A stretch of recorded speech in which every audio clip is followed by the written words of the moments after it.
Duckenfield at the Waterloo. A very good afternoon to you from Blackpool. Welcome back to the Waterloo Hotel, where this morning we've been following the progress of the men in this year's handicap. But Crown Green bowling is far from being a male-dominated sport. The ladies have their own handicap, and this year we've been having a look at that too. With me now is the organiser of that ladies' handicap, Mary Ashcroft. Mary, would you say that the ladies are just as enthusiastic about this championship as the men are? Oh, very much so, yes. It proves it by the way it's grown over the years. Has it grown? I mean, it's developed a lot. Very much, yes. When it first started in 1977, there was 256. And now we're at saturation point, 1,200. Can't take another one. Really good. Why did it take you so long? Because you said the ladies started in 1977 yes. and the men started in 1907. You were a little behind that. I really don't know, unless they were short of an organiser. Somebody to push it. It took you to organise it? Probably. Yeah. Did you have to nag somebody into it? I mean, were you fighting to get a ladies' Waterloo? Yes, I asked Tom Bradley. With coming to watch the men, and I thought, well, why can't we have a ladies? And so I asked Tom Bradley about this, and he said, well, let me think about it. And I asked him again and again, until finally I got my own way, and he said, well, fair enough, you can have your own handicap providing you run it. And what about the financial rewards? Does that compare with the men as well? In comparison to all the other ladies' handicaps, it's the greatest. Yeah. Would you say that the ladies take it as serious as the men do then? Oh yes. Yeah. But they enjoy it more. What's the difference? How do they enjoy it more? Well, it's the total attitude towards the game. It's a gentler one, is it? Yes, I would say so. Thanks, Mary. We can have a look now at the two semi-finals, the draw for those matches that we'll be seeing in our coverage. The first match that we'll be seeing in a moment or two's time, Barbara Rawcliffe plays Karen Galvin, and in the second match, A OLoughlin, she plays Carol Brown.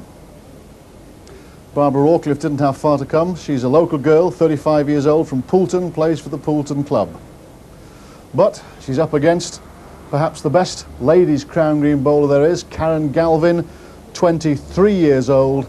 She plays for the Alford Sports Club in Warrington.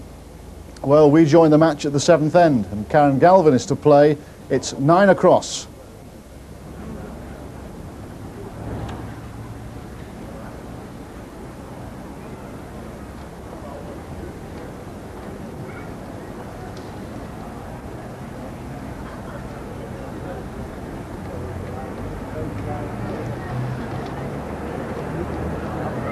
Galvin's tactics at this point in the game are now clear. I mean, this is a very long mark. What is it, Harry? 50, 60 yards? Yeah, she's having a fair chuck now. I think she's trying to outstretch us. It's Barbara Rawcliffe.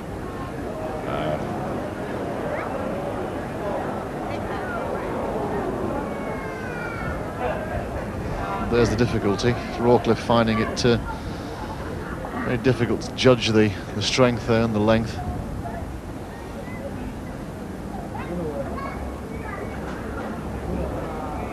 A good ball here from Galvin coming down the hill. If it runs on a little bit, but it's labouring now. Short.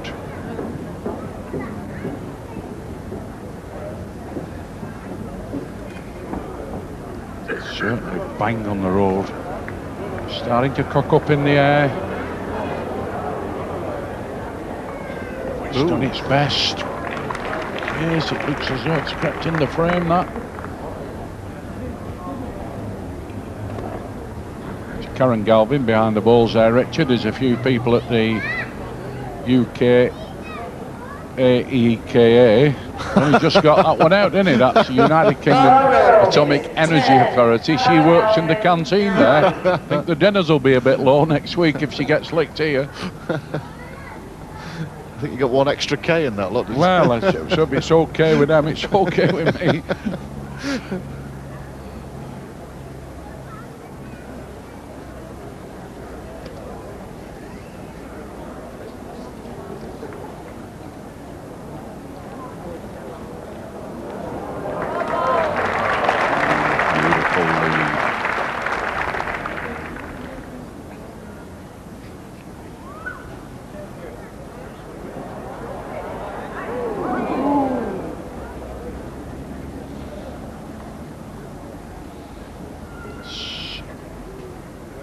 Barbara Rawcliffe just shorten the end down a little here. She's trying to establish a good length now. She's getting a bit of confidence planted. Another one, two. I think Karen Galvin's sure to play through at these.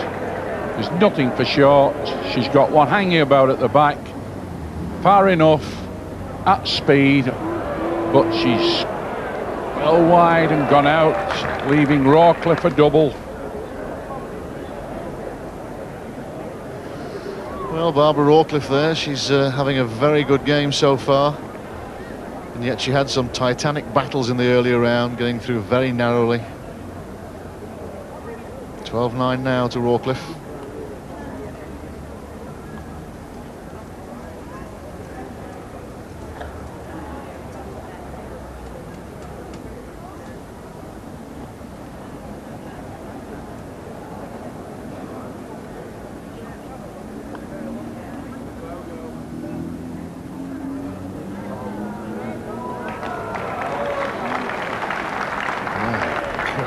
Standing a few round this jack now. I think there may be an objection raised at the end here. I don't think Karen Galvin's happy with the end, the 19 metres. It's got to be 19 metres or over. Otherwise it's declared no mark.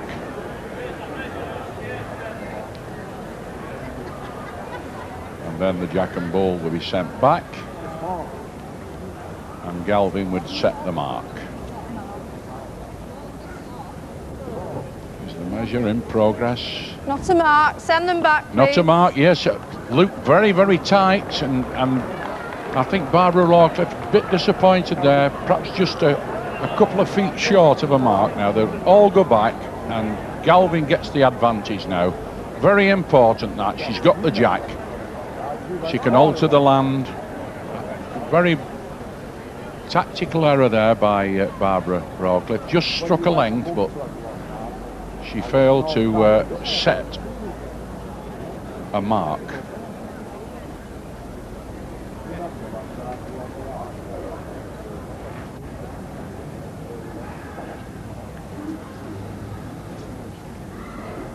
Barbara Rawcliffe down now. She's got to get in here again to get a hold of that jack, and I think shorten the marks down. I think she's decided that her way to the final is playing the short marks.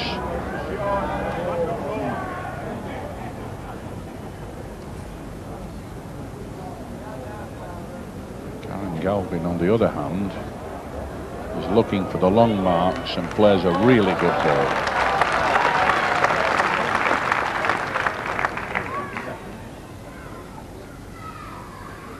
Now Barbara Rawcliffe needs a really good one here, otherwise she'll feel the weight of the mistake she made trying to set that short mark. Not a mile off winning this, Richard. It's won it, this. Good ball. Oh, wonderful ball. Right under pressure then, Rawcliffe, after making that mistake of setting no mark and finding Galvin's put one about 8 inches at the side. Now Galvin's going to play at this and try and winkle it out. She might lick that ball and it's gone up in the air, but it could have made a mess of things if it had hit the jack. 1 to Barbara Rawcliffe, who really retrieved the situation extremely well. Barbara Rawcliffe, 13-9. So there it is after the replay, Rawcliffe in front. We progress now to the 12th end. It's Barbara Rawcliffe to bowl. She's leading 14-10.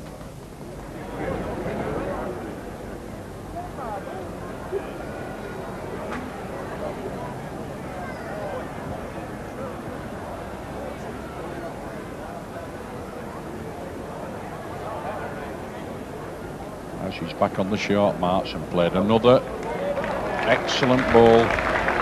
I think Karen Galvin's calling for the tapes again.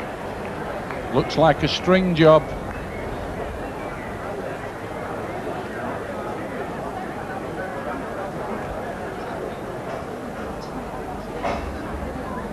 Well, this is all to the difference in tactics between these two players, the difference in styles.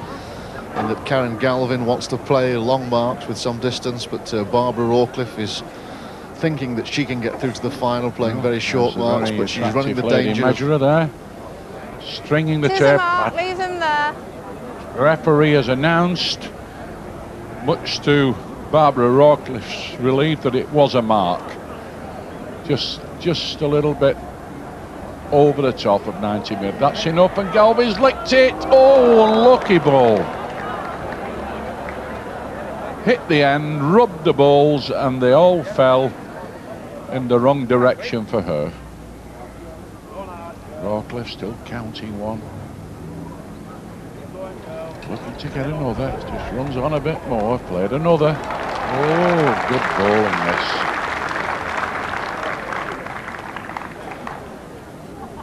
The question is, what's Galvin going to do at this end? She's going to play at him, try and play a dead ball, a real hooker, or is she going to really strike hard and hope to hit the jack and knock it off the green? A couple of pensive faces there, no telling who they're backed. Two lady measures retiring on the left. Real old Hardy Bowles character there, and he's struck. She's hit it. No, it's gone in the bottom and away. Struck round peg. Ball swinging rapidly, just missing the end.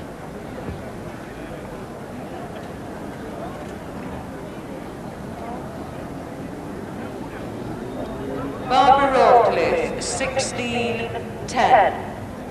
Barbara Rawcliffe counting another 2 and putting Karen Galvin now into some sort of trouble in this semi-final. 6 chalks adrift. Well, Barbara Rawcliffe, Bolton, married with 2 children. Husband Eric, no doubt, following her activities with interest. And 2 children, Shirley of 16 and Gemma of 3.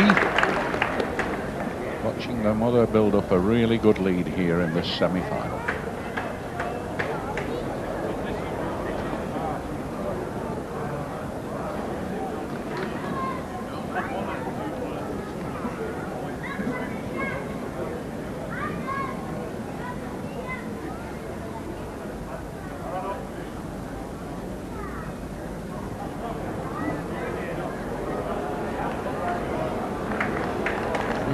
Placed it nice and handy, this one just at the back on the left, and Galvin now really under pressure. Former Waterloo champion in 1982 and been favourite for this event almost since it started. Oh. Certainly won, but there's a murmur in the crowd that she may have left 2. There's a man there, I think with pipe dreams maybe about backing the winner. Yes, no doubt, just gone on the top side.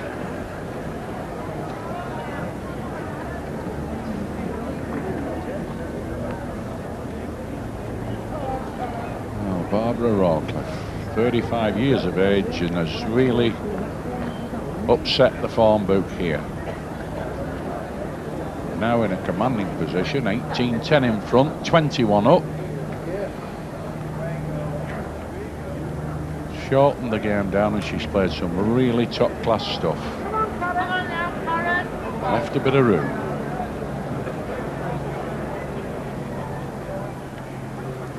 Karen Galvin.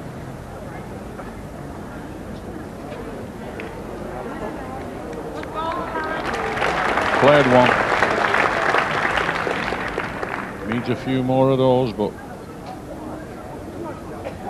she's a good pressure player, Galvin. She's had a lot of experience, even though she's only 23 years of age. From Warrington, she's come back again. Oh, just nipped on the outside. Galvin's certainly going to try and make this ball count.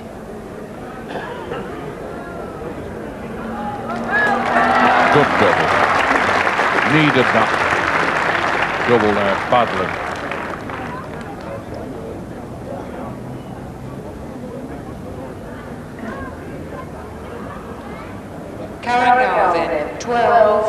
18.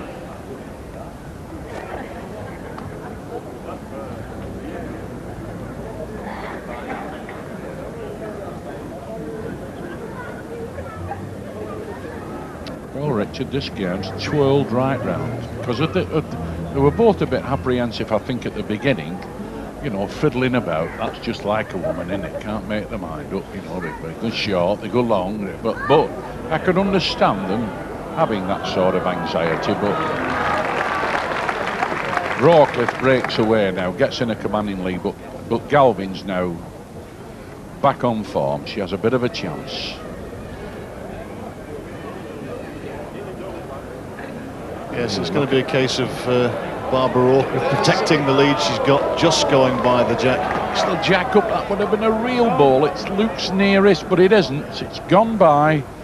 There's the referee indicating that Galvin's ball is the right-hand ball just above the jack, counting. But that was a good ball there from Rawcliffe. Smack on the road. Galvin again trying to play a counting wood.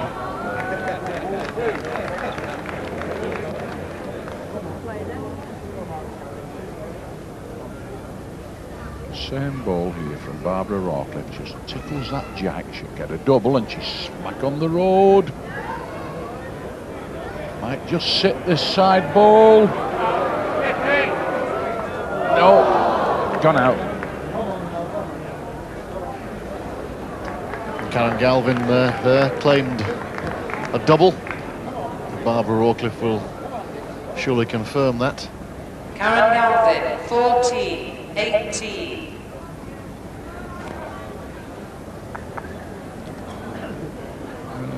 There's one famous player in the crowd today, Richard, Tommy Johnston, who was the Waterloo champion, who's Karen's boyfriend. He's teaching her a few things about balls, including winning this second Waterloo, I hope. She's certainly been in a bit of trouble now, but she's got back into the match.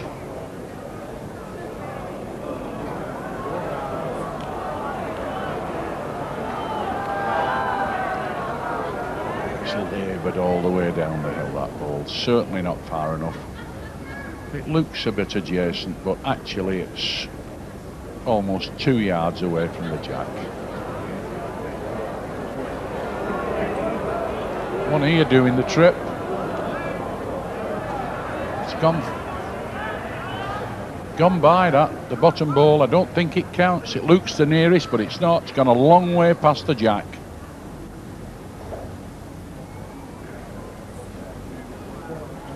Galvin padding down the hill.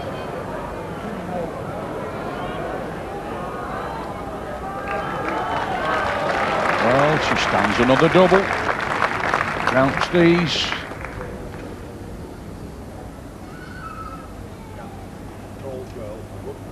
Big swing.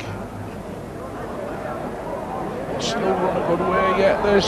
It's got to miss the short ball and run. It might just save one. That's all it's done.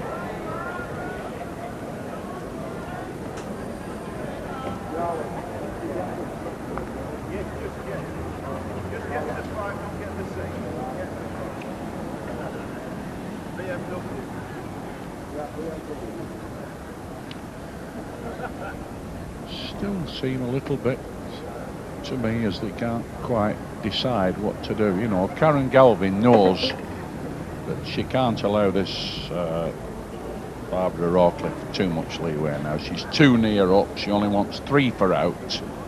She's been a mile in front. The pressure's still very much on Galvin. She's looking to play a few decent balls to get back in contention. Played one. A long way. About 50 yards.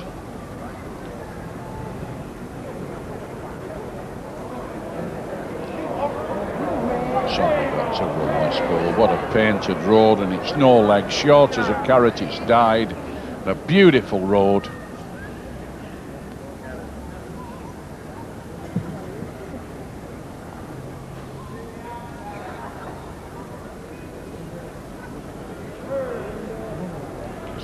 Galvin trying. Don't hit that ball. It's it.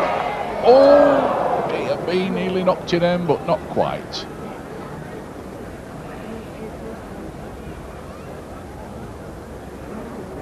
Good shot, that ball. Climbing up the hill.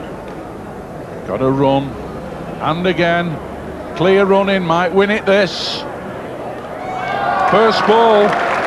Just stopped in a dead length. What a good ball that from Rawcliffe.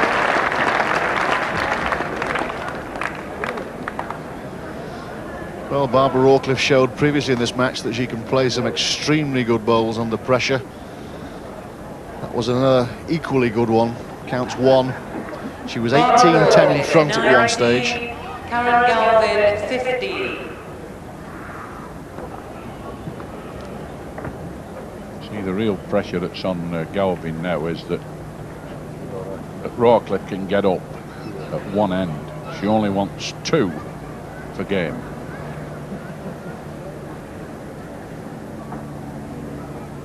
So there's no margin for error at all now by Galvin.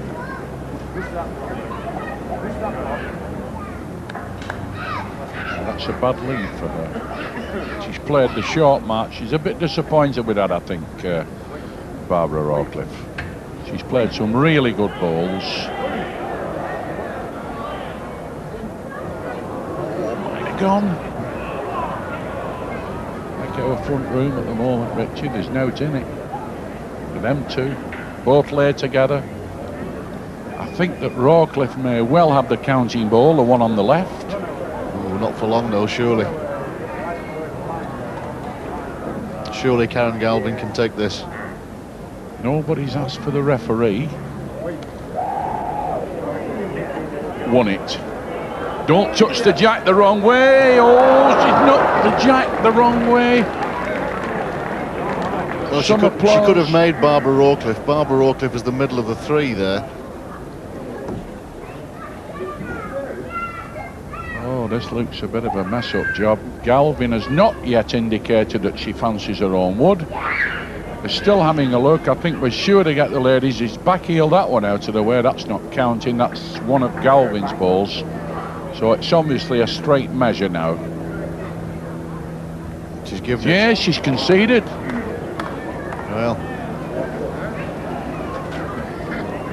Well, Albert, 15. That must go down as a mistake, really, by Karen Galvin. She must have been favourite to win that end with 3 woods well past the jack. But, she made the mistake of hitting it. Yeah, just the way that things go at balls sometimes, Richard. The ball fell on the mark, thumb peg mark, against the crown of the green, started to tumble, you see, and the worst possible thing happened to her. Just as it was stopping, she smacked the jack, you see, and pushed it onto Rawcliffe's ball. Now Rawcliffe again made a good lead. They've all been very handy balls that this Barbara Rawcliffe has played. There's Rawcliffe on the verge of going into the final. Lies game. Karen Galvin now got it all to do. Got to count at this end to stay in the contest.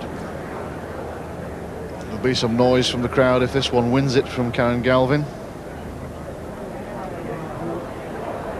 Well, it's here, might find the gap, goes through and goes out. Yes, Wade in. Barbara Rawcliffe.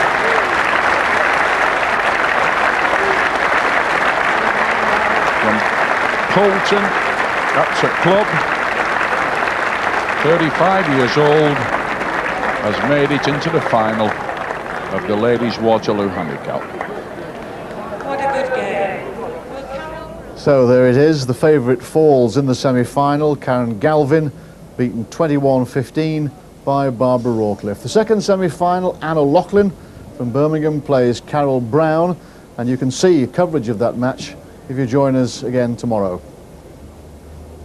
So the ladies proving that they take crown green bowling every bit as seriously as the men do, and certainly why shouldn't they do so? Noel, former Waterloo champion yourself, it's quite a treat to watch the ladies, isn't it, playing like that? Well, they certainly played well. I mean, every credit to them. I mean, bowls used to be classed as an old man's game, and then we've got plenty of youngsters in the game now, and the ladies are proving every bit as able. Mary Ashcroft, the organiser, was saying that it's a gentler game than the men's game. There's not noticeably any great difference, really, is there? It's possibly not as much firing or striking goes on in the ladies' game, but I think Mary must take a lot of credit for the resurgence of ladies' bowls. She has done an awful amount of work behind the scenes, and she deserves every credit. How would you respond to playing against the ladies? Don't like it at all. No. No, I mean, you're on a hiding to nothing, really. I have played a lady once in a competition a few years ago. I think there were about 300 people around the green, and there's just one person sticking up for me. It's embarrassing to be beaten. I know, no, thanks very much. But anyway, proof obviously that the ladies can play this game just as well as the men, and they take it every bit as seriously.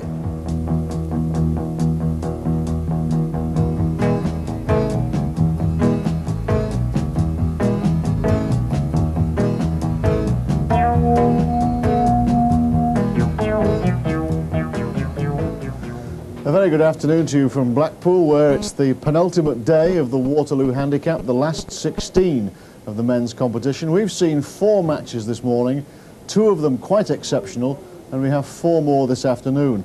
But we've also been paying attention to the ladies too. Yesterday we saw the first ladies semi-final, Barbara Rawcliffe against Karen Galvin, and surprisingly Karen Galvin lost 21-15. And so this afternoon we have the second ladies semi-final. That's A OLoughlin, and she'll be playing Karen Brown. 2 players involved. A OLoughlin, 37 years old, from the Handsworth Club in Birmingham, and her opponent Carol Brown from Manchester, 41 years old, a player with the Albert Club. They're the 2 ladies. It's the 5th end. OLoughlin leads 9-8, and it's Carol Brown to play.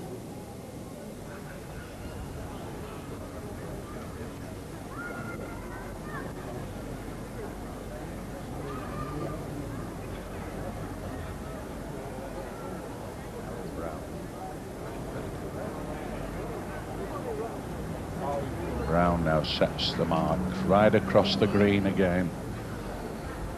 Still looking for this mark across the middle. Certainly got her through to the semi-final. She's doing the trip this time, not on the road.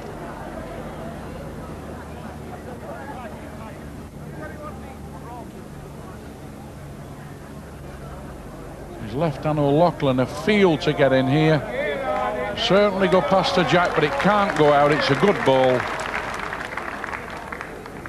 Yes.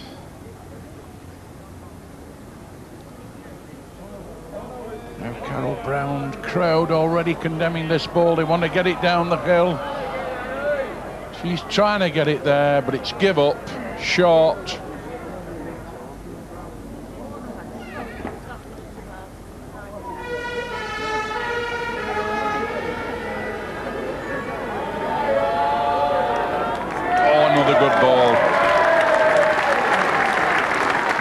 To A OLoughlin, this young lady from Birmingham, 37 years of age. A OLoughlin, 11-8.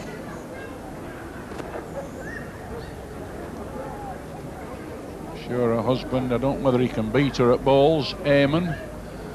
He's 36 with the 3 children, no doubt interested in her progress, of Elizabeth, Sean and Thomas.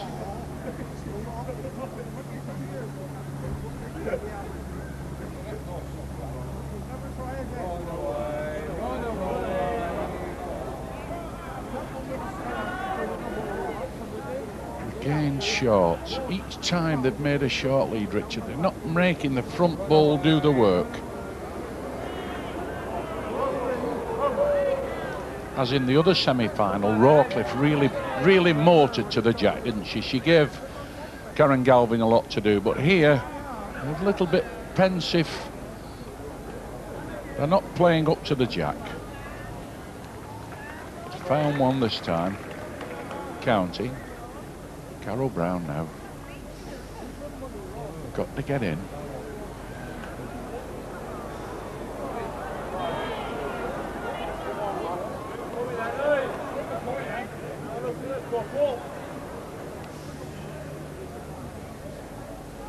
Well, there was certainly plenty of room for Carol Brown to take that end.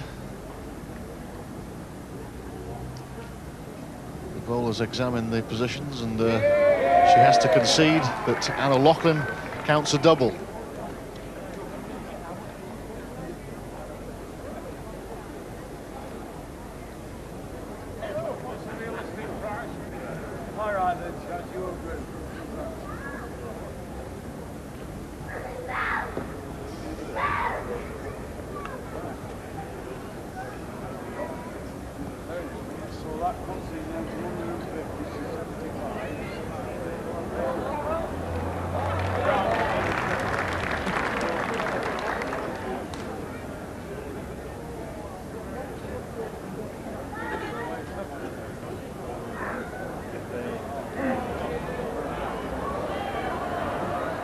Done it.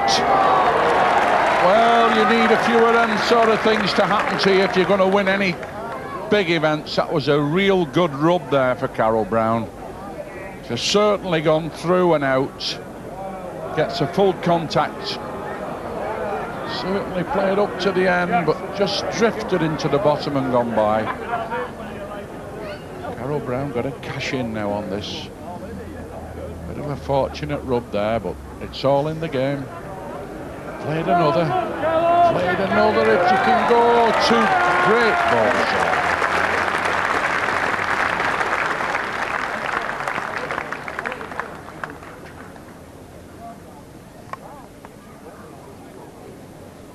Carol Brown, 10. A OLoughlin, 13.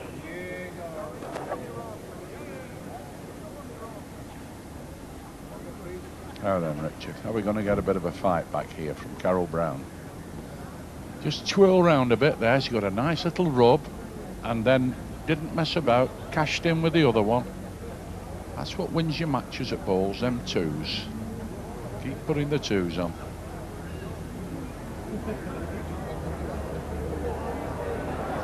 Played one.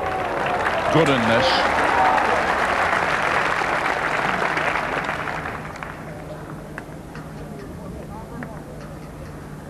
A OLoughlin has got something to do here. So they've got to come down the hill. The crowd murmuring a little bit here. Oh, she's rubbed it the wrong way.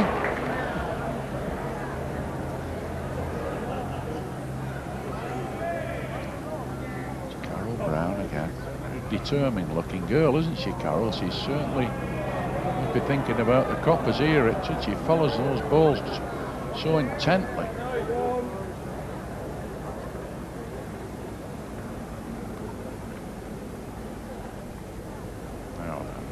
And OLoughlin got to be up to it. Oh!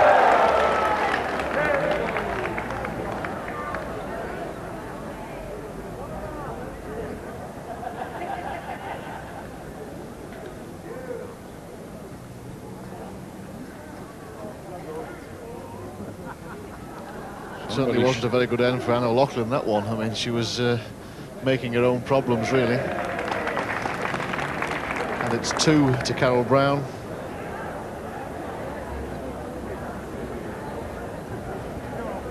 Well, you need a few rubs, and there's Carol Brown taking her time. She had a good look round the green, making her mind up what to do. She's back over this middle again.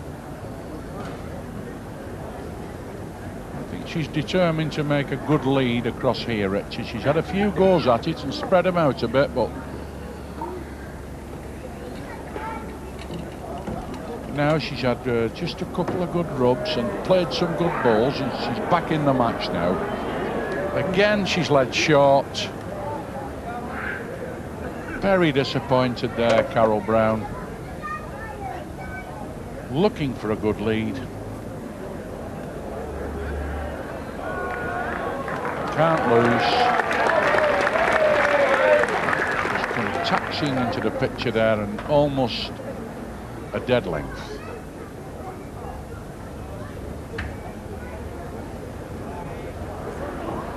chance this.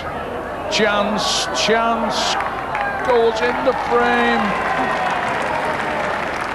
Carroll's smiling, the referee's there just to confirm it. It's definitely won it. She threw a bad lead there, Richard. She had to, you know, do all the hard graft at the end with the second ball. Now, can she rub it? No, it's gone out.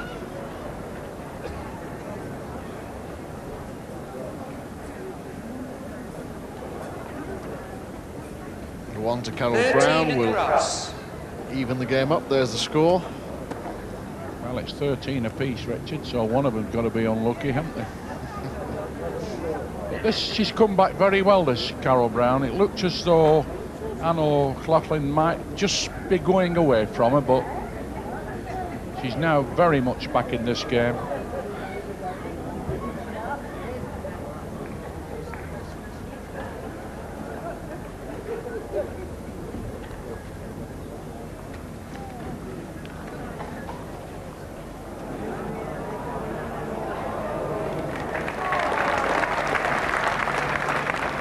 Got some applause, that ball, but I think Carroll would have liked it a little bit nearer.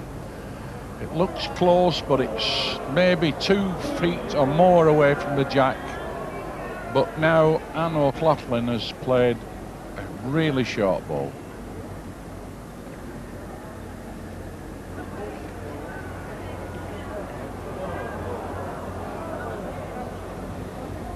Things are well short, but it counts. The young lady from Yardley in Birmingham. And OLoughlin has got to get past this ball and run again, and it might go in the frame. There's it's won it. Good ball.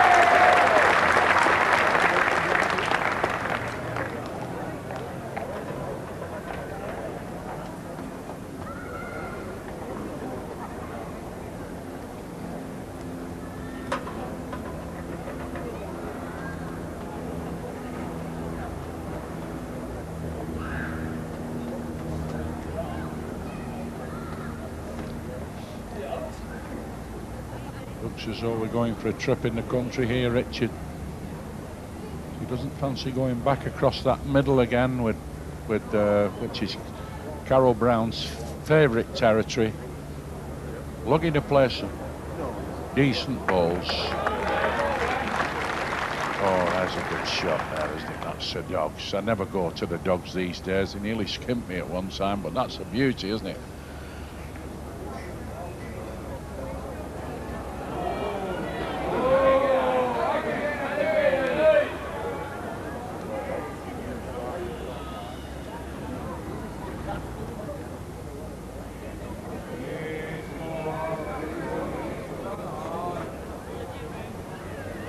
Carol Brown to deliver the last wood at this end. From her point of view, it's winnable, although A OLoughlin's counting 2 at the moment. Carol Brown now got 2 to beat. Funny balls these, Richard. They're almost dead level, so although they look a bit away, she's got to find one here, and she's driving through. It's gone by.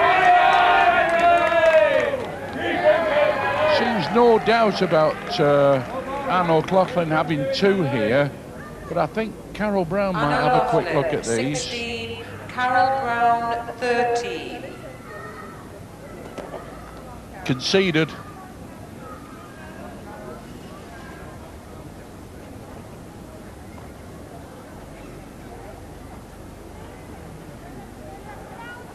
A OLoughlin survived a comeback by Carol Brown to then reconsolidate a position. 16-13 in front, OLoughlin.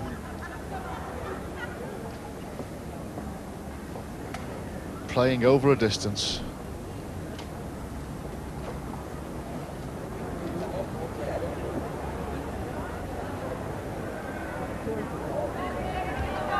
And a wayward lead.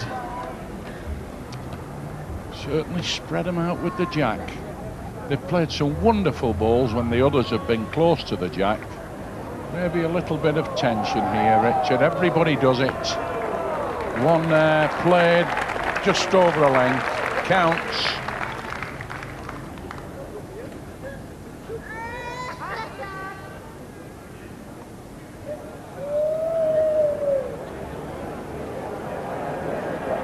chances if it stops. Listen to the applause. It's gone a long way. I think the referee might have to come and have a look at them, and there she is. The referee immediately signals that A OLoughlin lies on.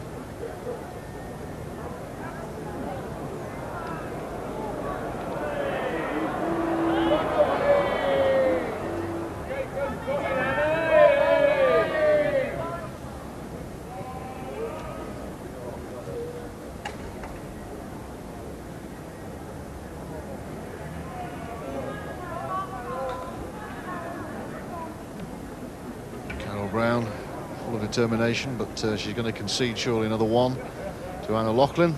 There it is.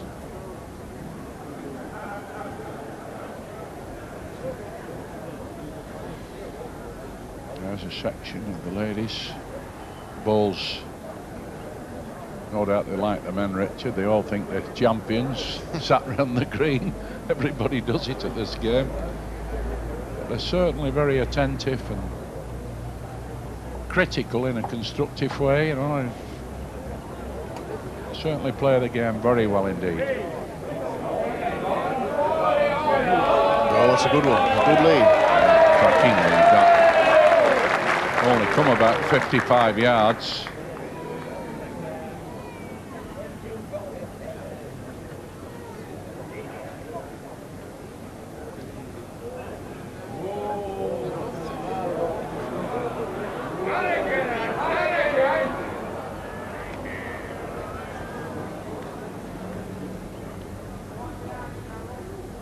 Here's A OLoughlin now taking a commanding lead of 4 chalks.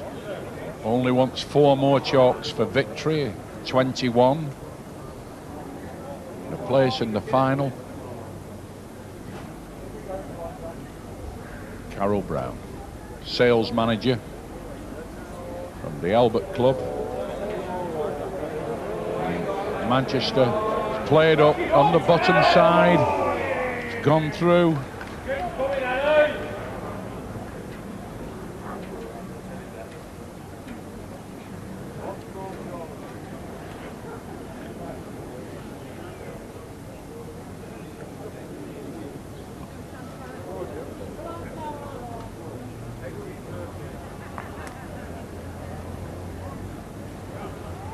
A OLoughlin, 18-13.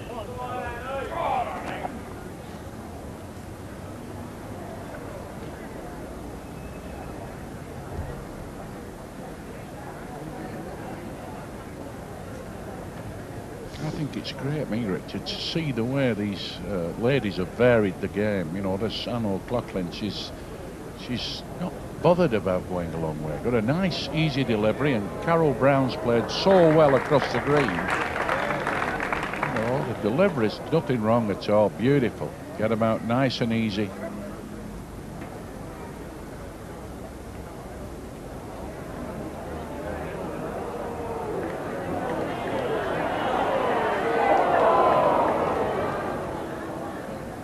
Beautiful road, that ball.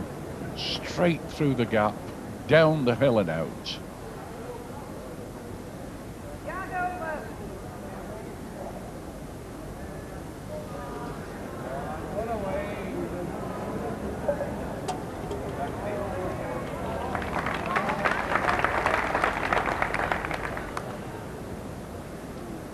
There's A OLoughlin walking towards the end in yellow, and she lies a double. Might be a row on here. They can pick the short ball up with a rub. Oh, God, it just went through the gap.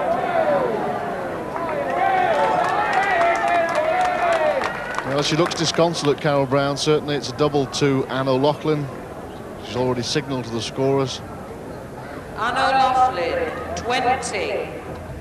Carol Brown, 13.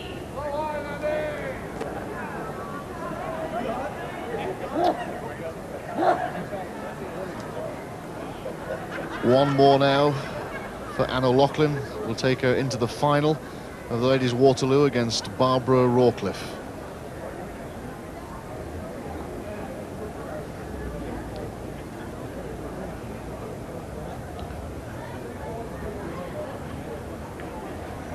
Some good supporters there of Paul's dressed ladies. Seem to be thoroughly enjoying the contest. Played one roundabout. It's a long way. A good ball that. It's only about 2 foot past the jack. Here's Carol Brown fighting on the beaches now. Carol, she's got to find some good balls from somewhere. Certainly short.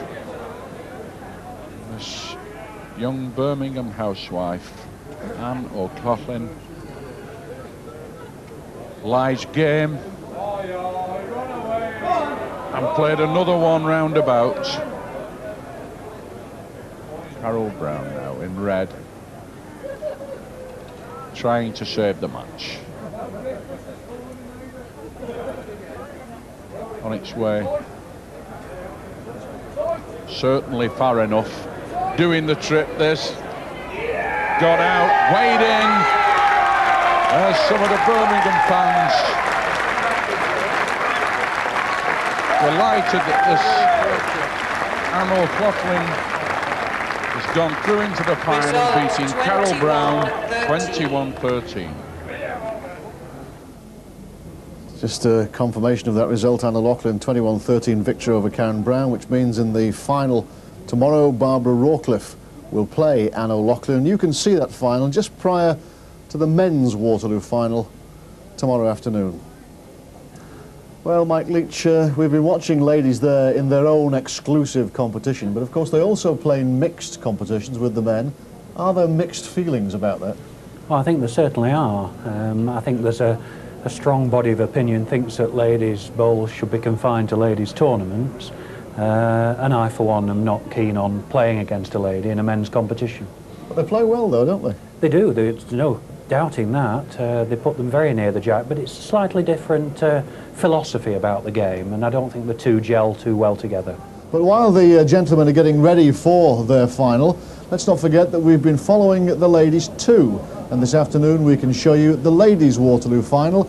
It's an event that's been going since 1977, and the finalists are Barbara Rawcliffe and A OLoughlin. In some detail, there's Barbara Rawcliffe, a local lady from Poulton, 35 years old. Her club is Poulton. In the quarter-final she beat Sylvia Royal, and in the semi-final she beat Karen Galvin. Her opponent, A OLoughlin from Birmingham, 37 years old, from the Handsworth Club.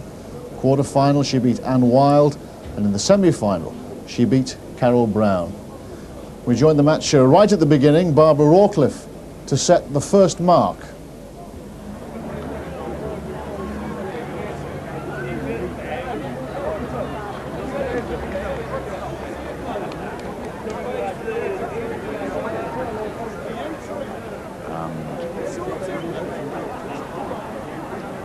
Yes, Barbara Rawcliffe in green.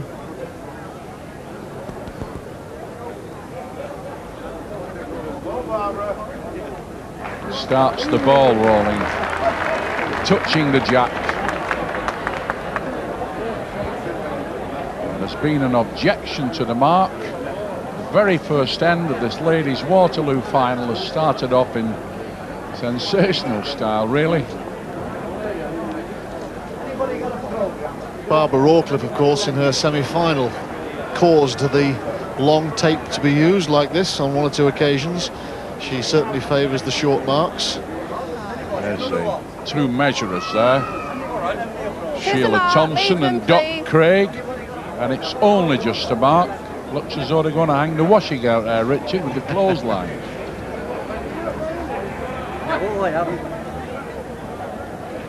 That was certainly worth a shout there, Richard, because she played a really good ball. You know, for it not to be a mark, it would have been scrubbed and they'd have restarted the end and she would have got the jack back.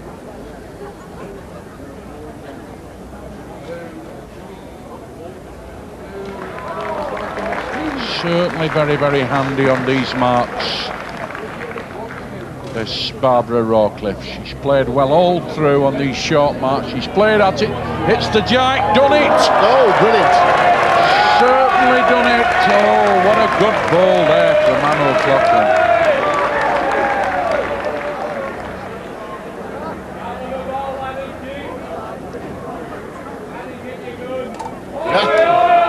22.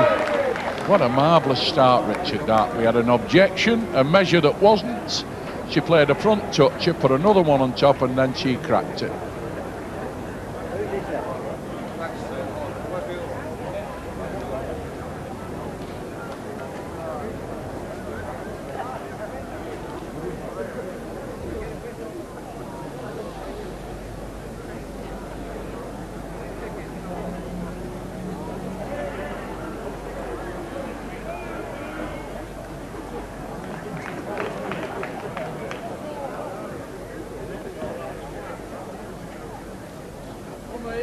Barbara Rawcliffe.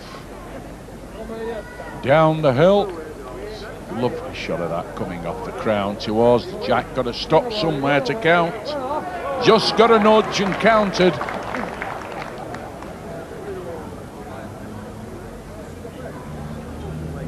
And A OLoughlin. Run away!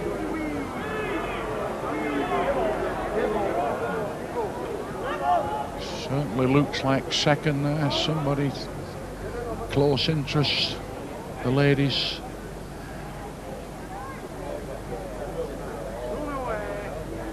Cry there, run away. It looks as though it might be tired. It's lagging a little now. Doesn't touch that short ball. It's just turned it over. Might have got a double here.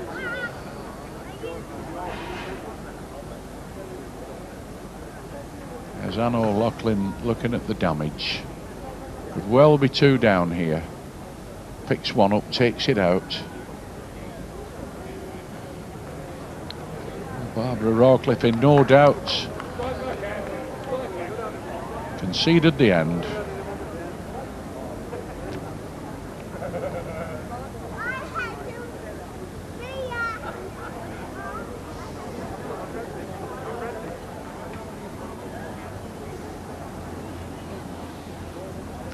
Well, it's been a very positive start to this final, Richard, hasn't it? I mean, that Barbara Rawcliffe picks the jack up, plays two really good balls, finishes up two down, then gets a double back.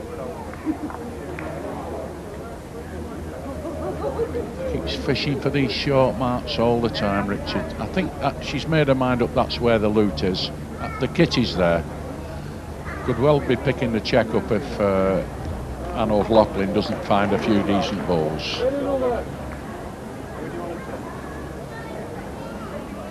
Relaxing, steady. Doesn't want to do anything silly. There's the referee, Alice Hollis. You'll probably have them pegged, but have a slight fancy for the green She's ball. tipping one there, Richard. Hey, you don't find many women referees that'll tip them, you know. They just leave it up to you, but I wouldn't mind betting she's right. Oh, new ball, good un. Real ball, that.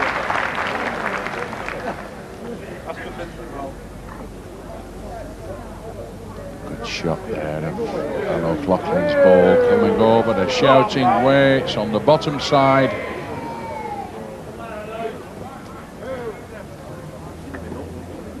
Every chance here that Barbara Rawcliffe may counter double.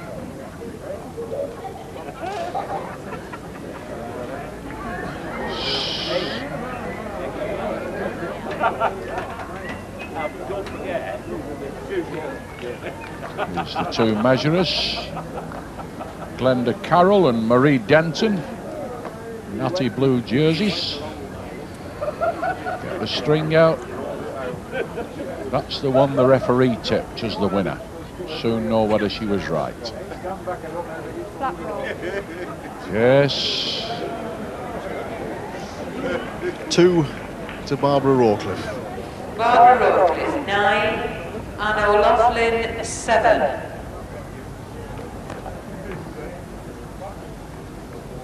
No doubt that on past performance, from our experience here, Barbara Rawcliffe won't be setting a very long mark. Oh, she's played in the earlier rounds, Richard. I watched this lady play, and I noticed that she was one of the few ladies in the field that played the short marks really well. Everybody else was trying to go a bit of a distance, but she stuck with it, you see. And it's paid off. She's here in the final and in front. But played a bit of a wayward ball there.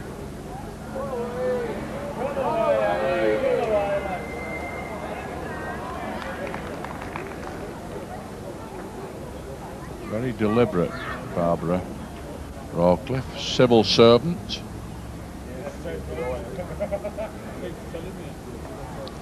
From Poulton Bowling Club. Found a winner.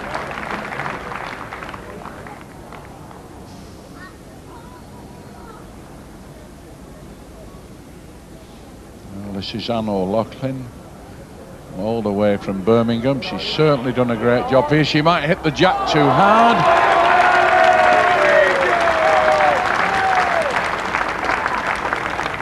Gone away over to see if she's done any damage, but I think she's certainly got one.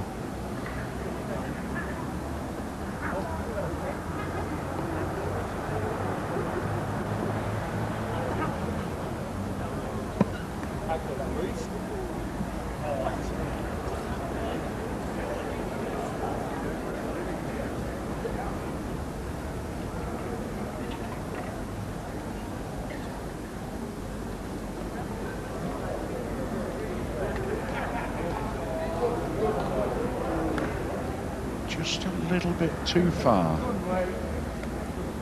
down the hill and went about 3.5, 4 foot past the jack. It's Barbara Rawcliffe now. A little bit of room to work in and taking advantage of it. This is the winner coming late. Good ball.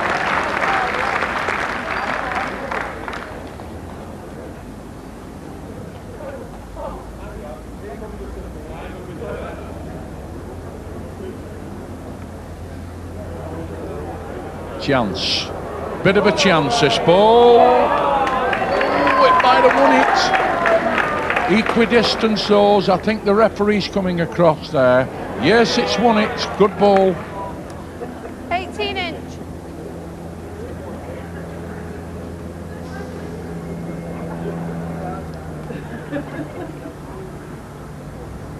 Put it down, sweet as a nut that. Stroked it away. Got to do the trick, this. Has a chance if it can touch the short ball. Oh, may have just died.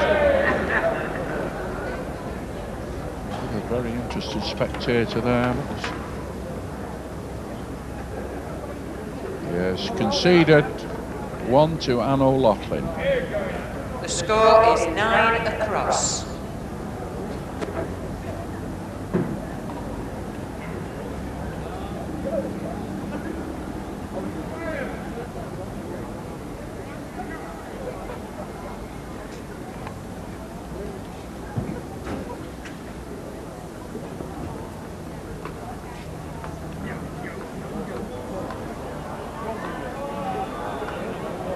Mile off. Oh, she'll be disappointed with that. It's a lot of room for Barbara Rawcliffe to work in. Taken advantage of it and played a good ball. About 18 inches past the jack.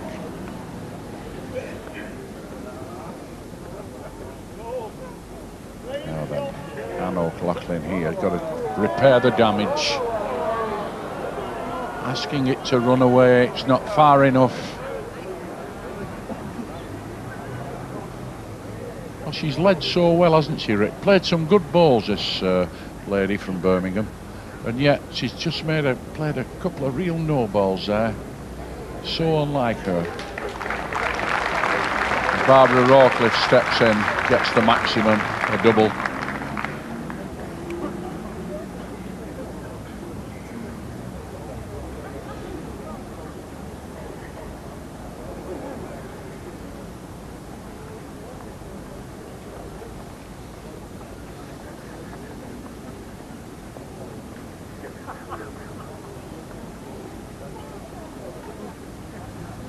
Well, we're here at the halfway stage in the final, 21 up. Barbara Rawcliffe now just a couple in front.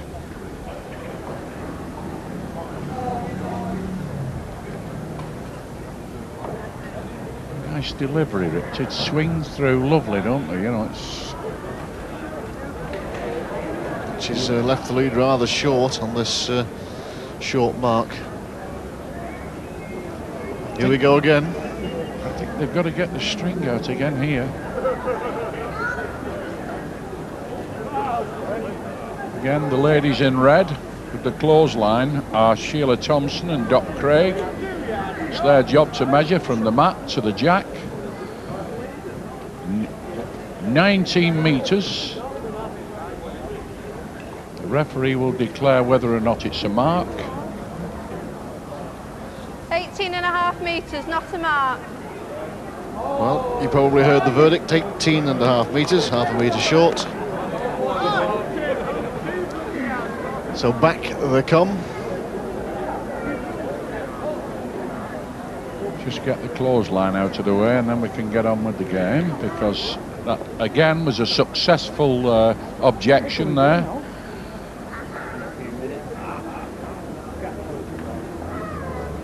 Means, of course, that A OLoughlin can set the new mark now, successfully objecting.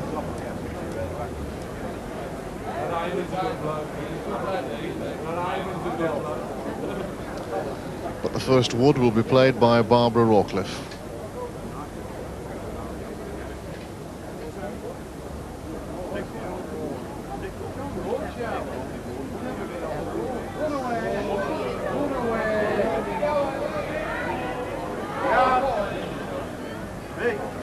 Well, it proved to be the right thing to do there by A OLoughlin, because she was quite right to get in with the objection. She's got the jack, set the mark where she wants to go, and plays a decent ball.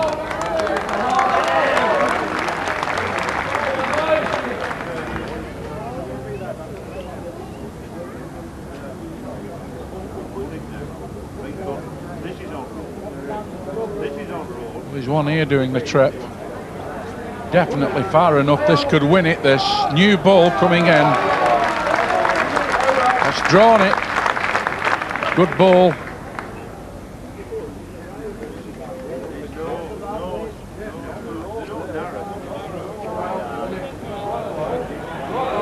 Oh, rubs the jack. She makes two. She's done it. What a ball. What a lovely rub there. She just tickled that jack about 10 inches, and that was enough. Just what everybody likes to see in a final, a good close match. We rejoin it 3 ends later, Rawcliffe leading 14-12, and it's A OLoughlin to play.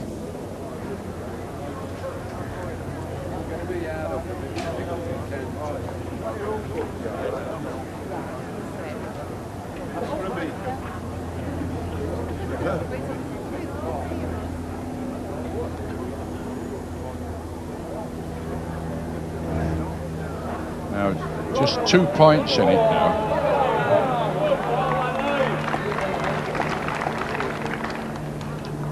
That's A OLoughlin's lead. Dead length. Down the crown now, coming up. The dead length ball to beat. Beautiful. Taxis up. Can it stop right? May well have won it, that. Even though they look a funny angle, there's the referee.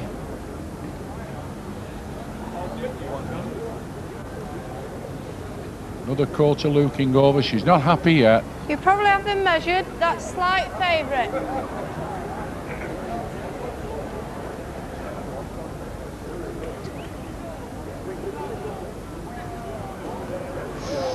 Look at that ball. It's so much on the road, you could hardly see it coming up to the jack.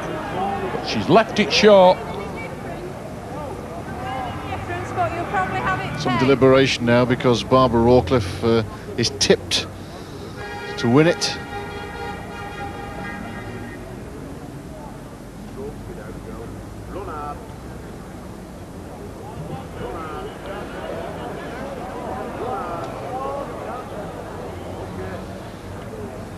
Well, that hasn't changed it, so it'll probably be a measure. I think Barbara Rawcliffe played that ball a bit, Dick, with not much attention to the end. I think she's quite happy to count one. She'll be wondering whether the referee, and hoping that the referee was right. just a vital shot. The women are there having a bit of a confab and wondering, you know, how good a judge this referee is, but she's been very good through this game. All her tips have come up. Every time she's tipped a ball. There's the two ladies in red. And the measures again. Sheila Thompson and Dot Crave. Was right that the one that was tipped was the winner, Barbara Rawcliffe. 1 point from that end. Barbara Rawcliffe, 15-12.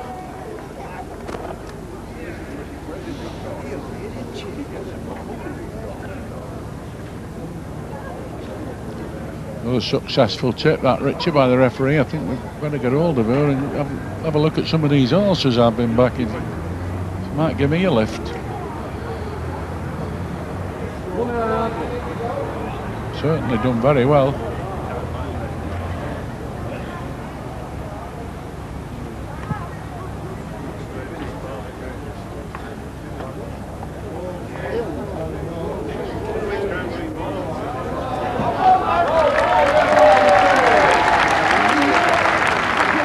Played, really well played by A OLoughlin.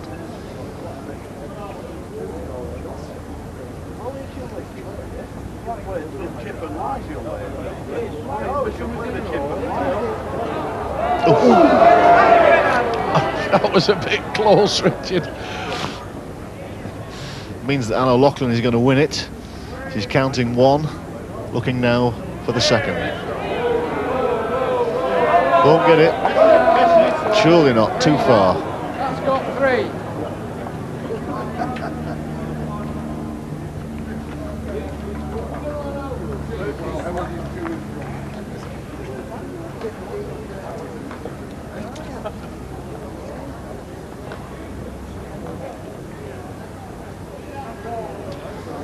Well, it's been a bit of a nip and tuck match, this, Richard. Because neither of these two ladies are really breaking away. Keeps nagging away, O'Loughlin, really, doesn't she? The odd one, as at the previous end there.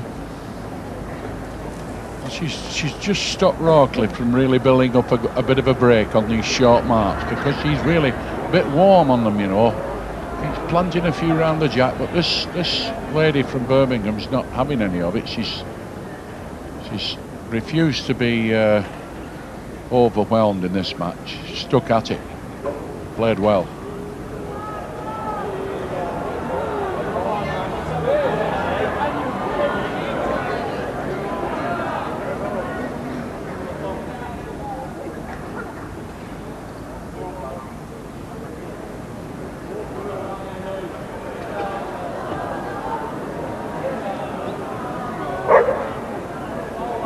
Fair ball.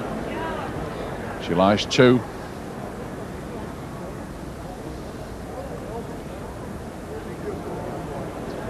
It's on the peg now, might go a long way away, might win with a perfect length, it could win it. Looks a way off, there's no decision yet.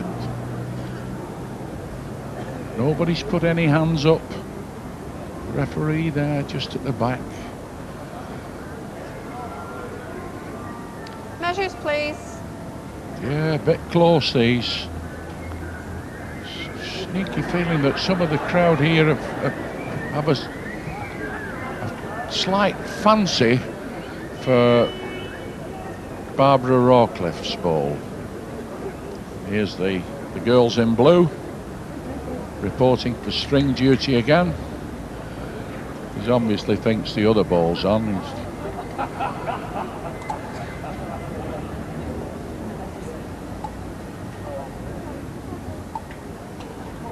Second ball measure. It's Barbara Rawcliffe that takes it. 1 from that end, increasing her lead. 16-13.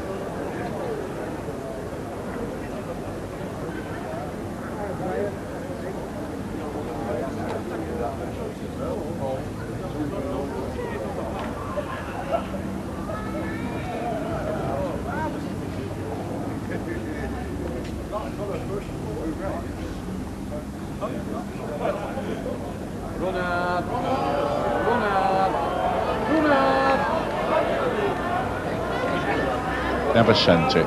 Never sent that ball. She condemned it from hand, really. She'll give it a long withering look, that Richard, and it couldn't go any farther. Pity she's played so well on these marks. But that's the winner.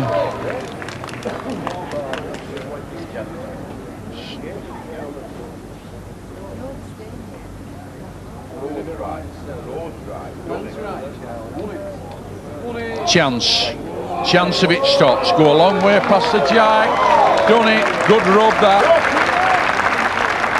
Looking a bit serious now, Barbara Rawcliffe, but she found the ball for the job there. Went down the hill and won it. Narrow. Gone away and out. Come on, my girl.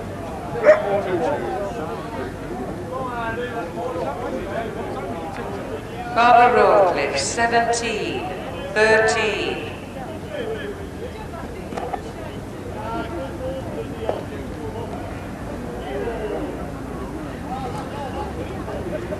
Four chalks in the lead, Barbara Rawcliffe. 17-13. Obviously now we'll be preying on her mind the thought of the championship.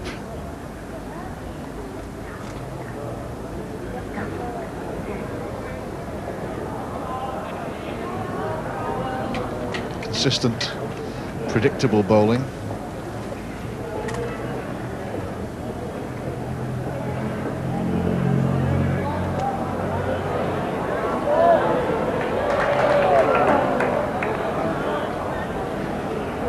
They started applauding that ball at one stage there, Richard, but I think it's just drifted down the hill and could well have gone out.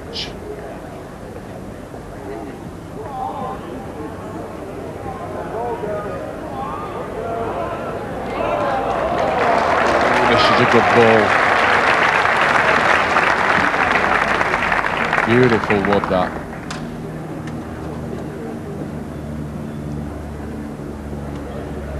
Now then, can this young woman who's come all the way up from the Midlands do a bit of damage here? Touches the jack. What an unlucky ball. Oh, I do believe she's... Yes, Rawcliffe has signalled one to me, and I bet she was really pleased to see that jack settle down.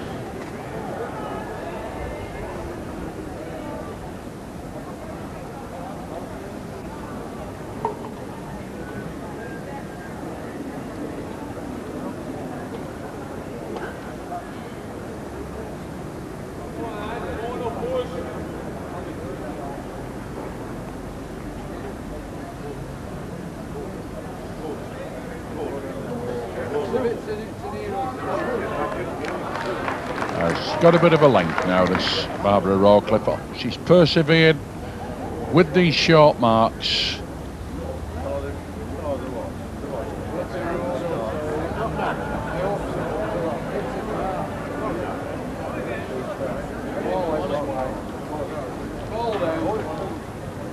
Crowd there very interested. All watching Barbara Rawcliffe here down to send this ball. Almost certain she's counting one.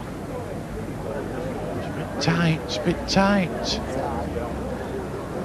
She's gone on the outside and out. Big sigh there from Barbara Rawcliffe. I think she was a bit disappointed there. She was looking to count another one.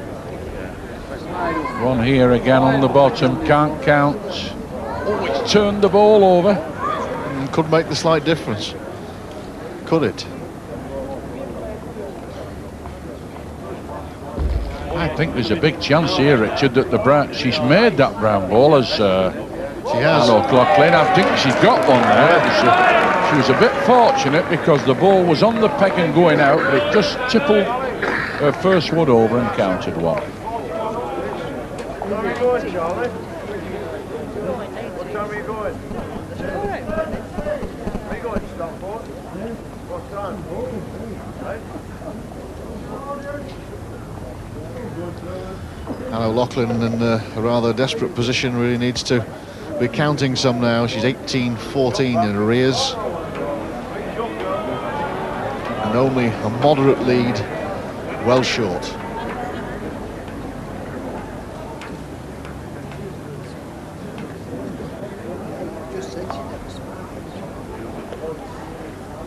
See, A OLoughlin here, Richard, she's got to start leading some decent balls. Giving her a chance to get in. I mean, they're both a mile off. Sure, all them people sitting there think they could play them nearer than that, but they're sat there and they're not playing. These are the champions here on the green. Well, that's better. Just crept in. Still a bit of room to work in here. Very interesting. She come over the top. There she blows. Down the hill. Got to be far enough. Some pace. Gone out. 1 to A OLoughlin. A OLoughlin, 15-18.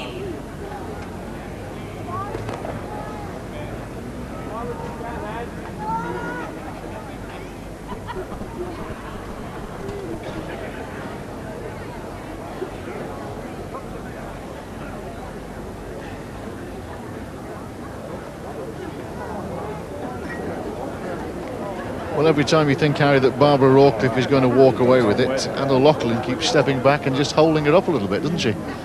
Oh yeah, she picked. If Barbara Rawcliffe makes any signs of making short leads, I mean, this girl stepped in and played a winner, and you know, that's what it's all about. It's the only way. She's got to hang on, because she might start playing herself all of a sudden. That'd put Barbara Rawcliffe under some pressure. Jump over it! Jump over it!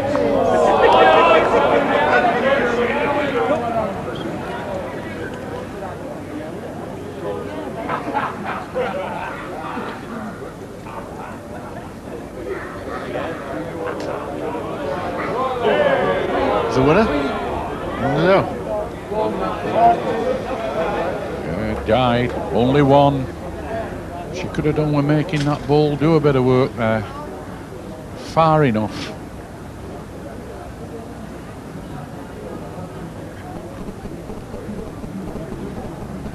Played up to the end. Played up to the end to try and do a bit of damage. Picks the jack up, it wins. Good ball. Excellent ball, that. Crowd, good applause there. Certainly deserved it. Barbara Rawcliffe saying to herself, well, I should have won this championship by now. Barbara Rawcliffe, 19-15. Barbara Rawcliffe in blue from Poulton Bowling Club. She won handicaps in Fleetwood and the local Warrenhurst handicap. Now looking for victory. She needs a double at this end to become the ladies' Waterloo champion. And played a fair ball. Good rub again. Just stopped it from running through a yard.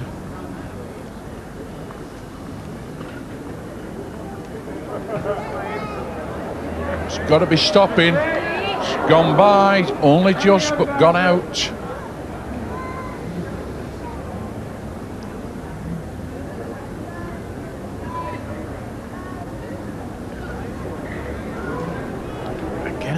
For a winner.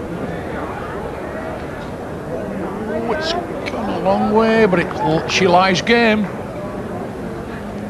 2 balls on the right there. Barbara Rawcliffe now. She's played one here. Played one. Can it stop? It's just saved game.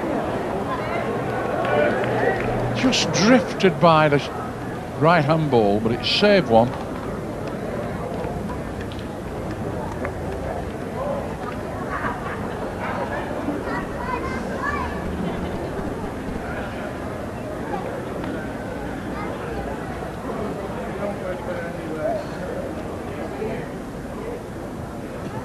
Barbara Rawcliffe surely only delayed on her way to the championship.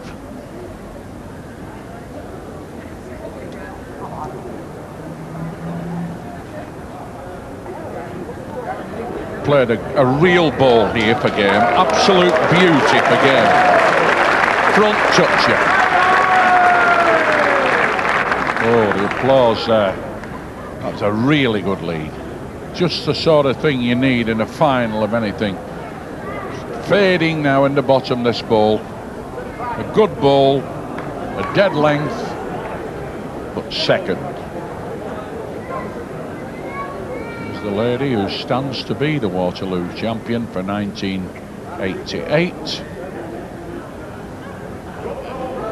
He's putting one round the back, if it's possible.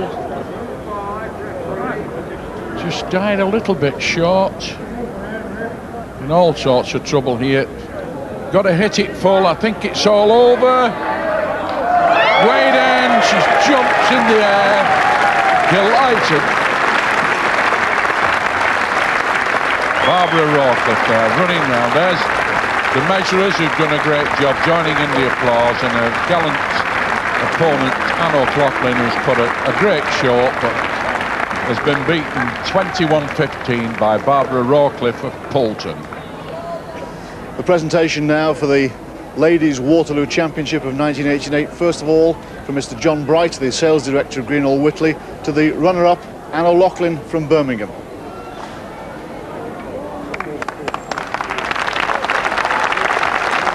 And takes that trophy and a cheque for £500.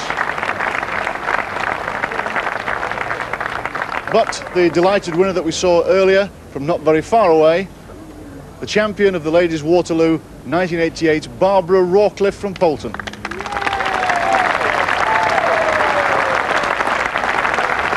Rose Bowl, first of all, and then the small matter, perhaps not so, of a cheque for £1,000. A delighted victor.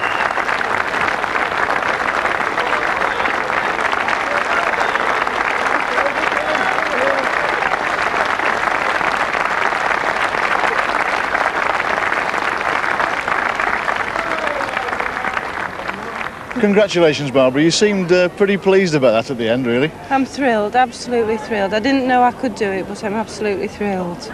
You were playing, tell us a little bit about the tactics. You were playing off some rather short marks, weren't you? Well, I'd noticed today hardly anybody was doing little round pegs, so I tried them and I seemed to score. So I stayed with them all the time. You obviously weren't disturbed by the fact that the ladies kept coming out with the tape measure quite often. Well, I didn't purposely do them short, but that short, but it didn't bother me, no.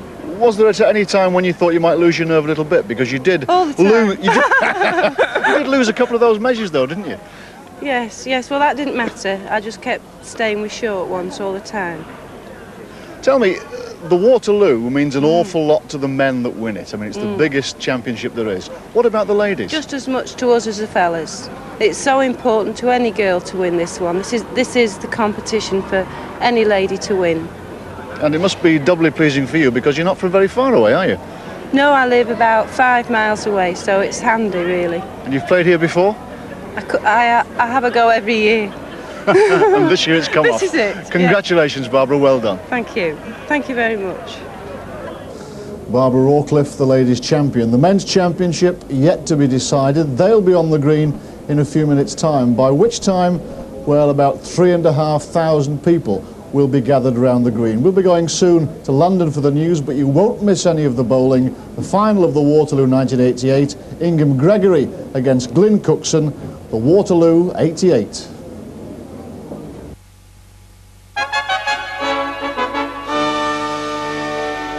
The main stories. Postal workers at 4 of Britain's largest sorting offices have voted not to go back to work, even though the national strike is officially over.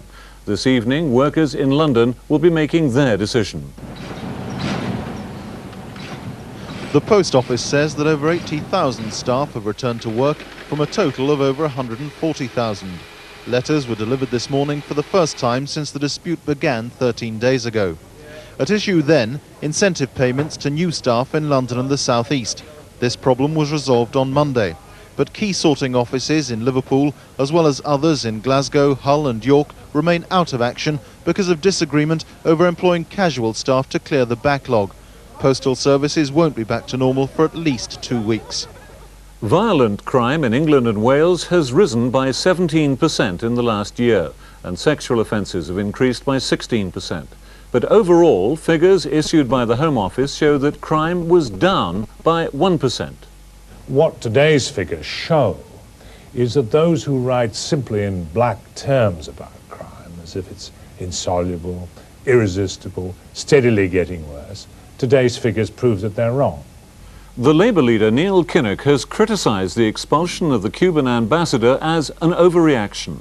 Mr. Kinnock backed the removal of the Cuban diplomat who carried out the shooting, but said the ejection of the ambassador as well appeared precipitate. The South African task force sent to the neighbouring state of Lesotho after 70 people, including nuns and schoolchildren, were taken hostage, is apparently ready to move in. The party were travelling by bus to see the Pope, who's touring black South African states. The gunmen are believed to be from the Lesotho Liberation Army, a group opposed to the right-wing military council which seized power here in a coup 2 years ago, a coup supported by South Africa.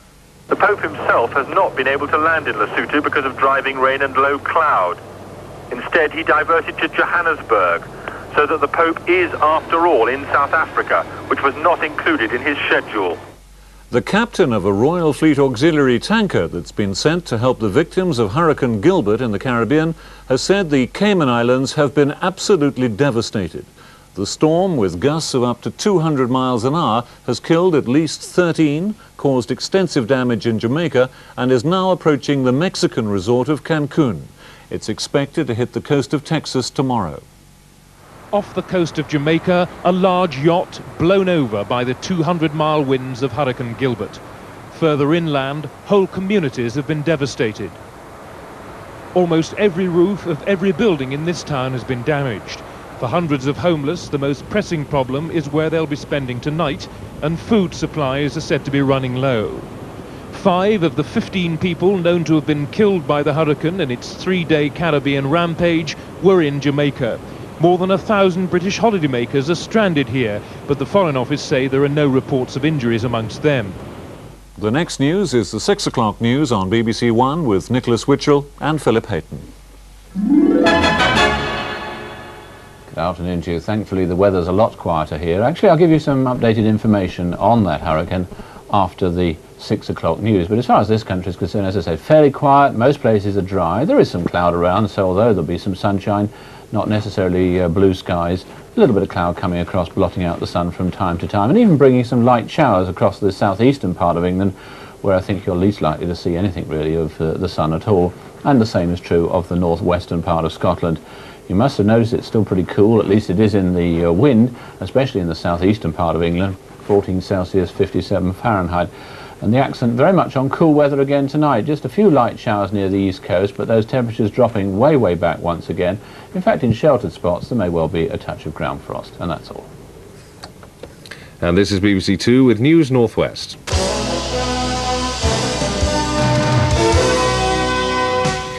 Good afternoon. Around 500 holidaymakers from the northwest are stranded by the hurricane that swept across Jamaica.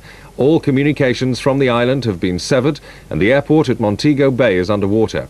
The stranded tourists are amongst a large number on package tours organised by the Lancashire-based company Air Tours. Air Tours have issued an emergency telephone number for friends and relatives. It's 0706 24 0055. That's 0706 24 0055. Postal workers in Liverpool have voted to stay out on strike. Officials of the Union of Communications Workers objected to Post Office plans to bring in temporary workers to clear the backlog of mail. 1,000 UCW members voted to continue their stoppage. As a result, all mail from the Isle of Man has been halted because it's normally routed through Liverpool. Meanwhile, talks between the UCW and Post Office management have run into trouble in both Manchester and Preston. The issue of temporary labour was also the problem in Manchester. The UCW in Preston is currently meeting again after talks halted this morning. The 15-year-old girl severely injured in a fire at a block of flats in Salford, Greater Manchester, has died at Booth Hall Hospital. Michaela Newton and 17-year-old Simon Ford were both trapped after a fire in the lifts on the 13th floor of the tower block in Higher Broughton. Simon died from fume and smoke inhalation shortly after the blaze. Workers at Vickers Shipyard in Barrow have downed tools for the second time this summer. This time, however, only 30 employees are involved in the unofficial walkout. They're lobbying national union officials who are in Barrow to resume pay talks. Salford City has ruled out the possibility of staging a high-tech laser music show at Salford Quays. The leader of the council, Councillor Bill Hines, says the idea is ludicrous. The idea was suggested by the French pop star Jean-Michel Jarre. He's been searching for a suitable concert venue after a similar scheme at London Docklands was called off for safety reasons. Finally, Europe's top drivers are taking part in the 3-day Manx International Car Rally in the Isle of Man. It'll take them through 21 special high-speed stages on closed roads covering nearly 400 kilometres. There are over 100 cars taking part, and they started from Douglas Seafront this morning. The early leader was Belgian driver Patrick Sneijers in a BMW, followed by Scotsman Jimmy McRae in a Ford Sierra, who is seeking points to clinch his 5th British Rally Championship. Well, that's our news. On now to a look at the region's weather. The afternoon will continue dry and bright, with the best of the sunshine in the more western parts of the region.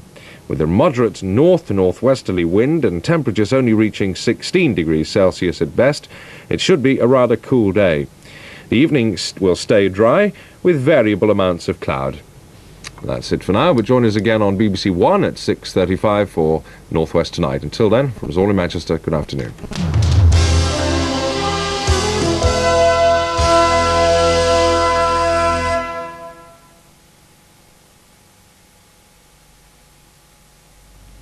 In an hour's time, we shall come to the second programme of the series in which Bob Symes investigates a number of famous strange affairs. Today he focuses on Glastonbury, the home of a variety of popular legends involving the Holy Grail, King Arthur and the Zodiac. Now we're concentrating on the stars of the Waterloo, as we return to Blackpool for live coverage of the men's final, introduced by Richard Duckenfield. Yes, welcome back to the Waterloo Hotel in Blackpool for the final of Crown Green Bowling's biggest championship, the Waterloo 1988. As you can see, 3,500 people assembled around the green here in great anticipation. All the seats, all the spaces were sold out 10 months ago in November last year. And the finalists that we'll be seeing in action very shortly, Ingham Gregory and Glyn Cookson. Ingham, that was a terrific semi-final that you were involved in, wasn't it? Yes, very good.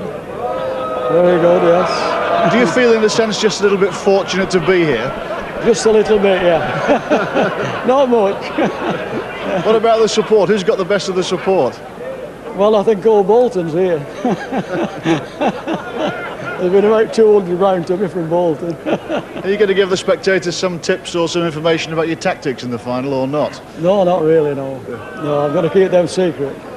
Are you confident? Yes, very confident. I always am like him. Well, your opponent, Glyn Cookson, you might, well, I'm sure you know, is the clear favourite to win the championship. Glyn, how do you feel about that? I've seen these favourites before, Richard. I'll just try and do the stuff with the bowls. Favourites don't mean anything in a two-horse race. You've come quite a long way in the Waterloo in previous years. There is perhaps just a feeling that this year might be your year, perhaps. Well, I hope the feelings of everybody, whoever you've talked to, are correct, but that remains to be seen in the next hour. Gentlemen, we won't detain you any longer. I'm sure everybody wants to see the final start. May the best man and all that. Thank you very much indeed. Good luck to you.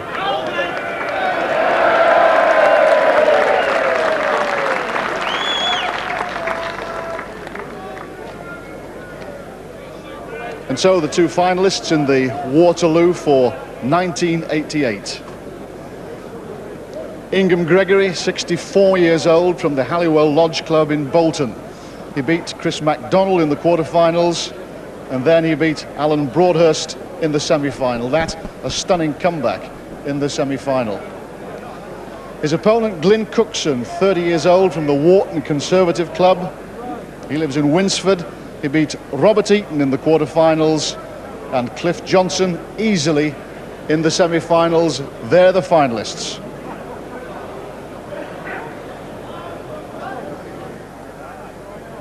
Ladies and gentlemen, we have now reached the climax of the 1988 Greenall Waterloo Handicap, the final.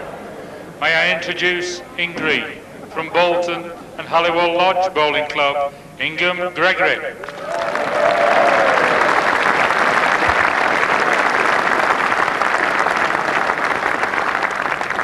And in red, from Winsford and Ward Conservative Bowling Club, Glyn Cookson.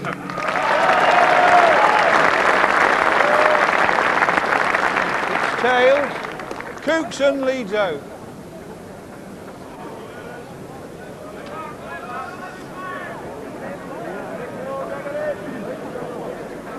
It's the start of the Waterloo final.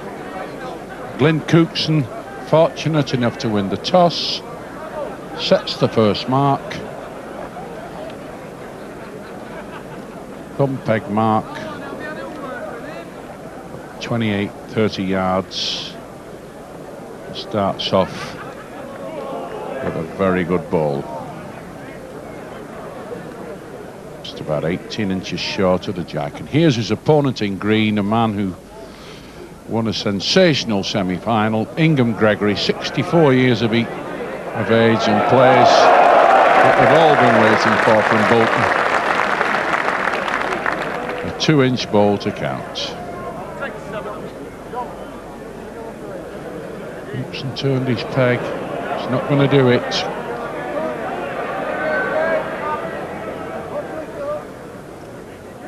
Very, very experienced campaigner, this man, Ingham Gregory. Crowd tipping a double at the first end.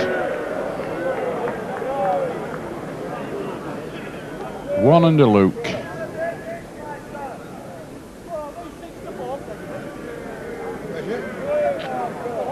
Asking for the string.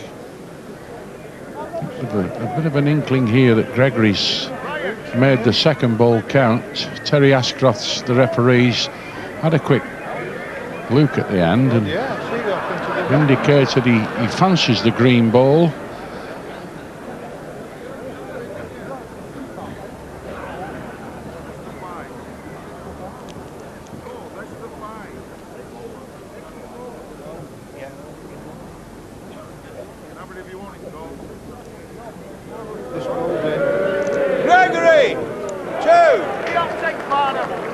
Excellent start then for Ingham Gregory. Perhaps the first psychological blow as well. Significant that Glyn Cookson played a shortish mark. Not his normal game and hasn't been so far. Perhaps he's decided after watching Alan Broadhurst to change his style and play short marks against Ingham. It's now Gregory going back towards the corner, but played a short ball. Got a yard away.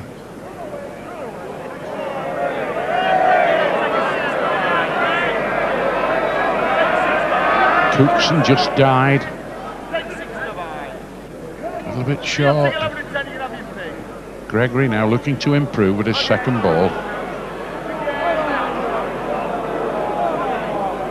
No better than his other, this. Both playing a little bit nervous, I think, Mike. Just a bit, just pecking at the end, looking for a good lead. Cookson had one licked. And now Cookson.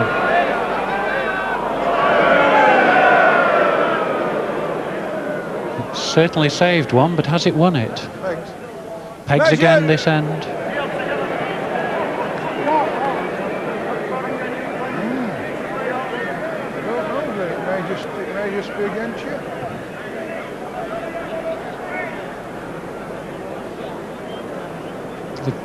Measure is on again.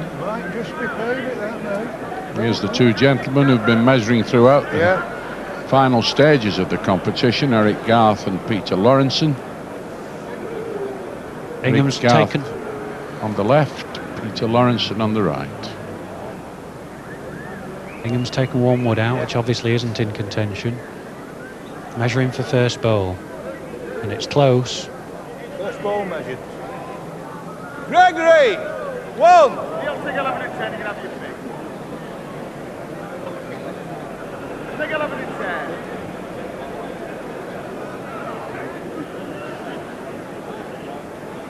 I'll take 11 and 10, you can have your pick.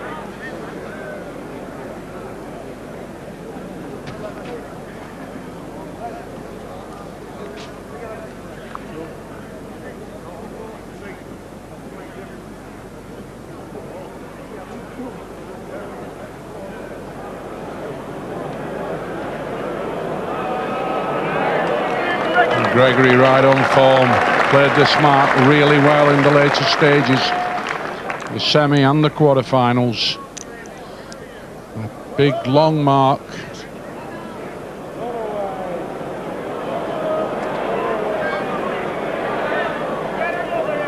Good attempt there from Cookson, but just gone out.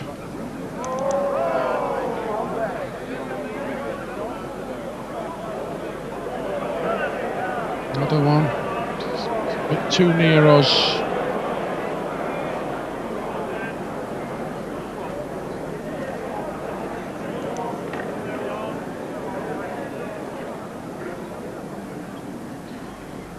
Gregory stands one. Cookson with the second ball of the end.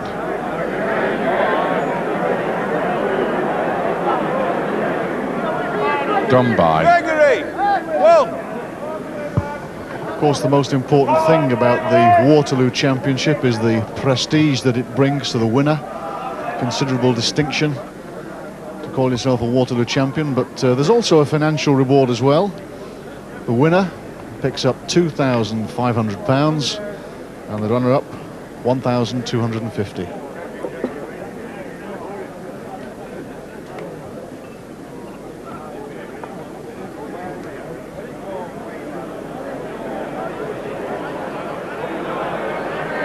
Ingham on his favourite mark. It's another good lead.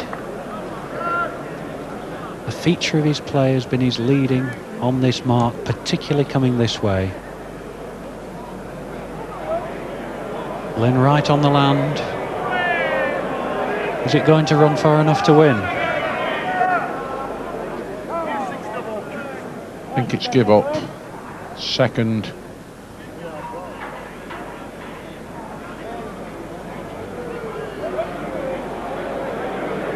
Looking for another and played one. This is the first of any.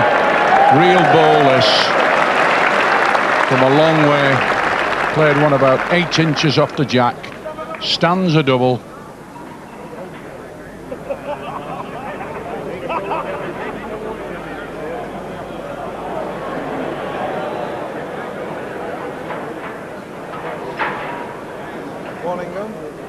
Saves one. Gregory! One! It's been a very impressive start from Ingham Gregory. Yes, Ingham's threatening to do to Cookson what Broadhurst did to him in the semi-final, but Ingham came back to win it. Well, it's nice to get off to a good start. It's a big advantage now, 10-5. Taking the first 5 chalks. And the great thing from Ingham's point of view, he's playing his natural game to do it. And it puts a bit of extra pressure on Glyn when he gets in.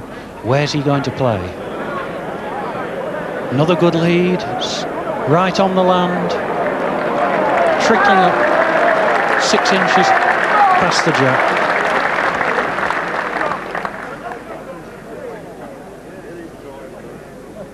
Ingham waving it over the top. And as you can see, that's just where it's going. Perfect length.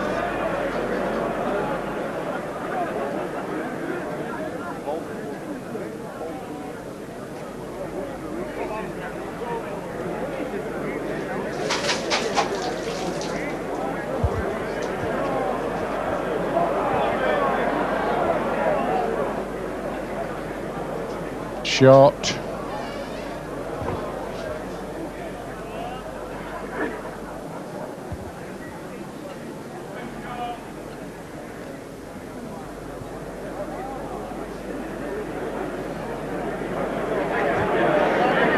Again, going over the top, knocked Ingham's ball. Has it made him 2? Only 1, says Ingham. Well, that was Cookson trying to get up to the end. He's still to get on the card. Didn't get the best of the knocks there.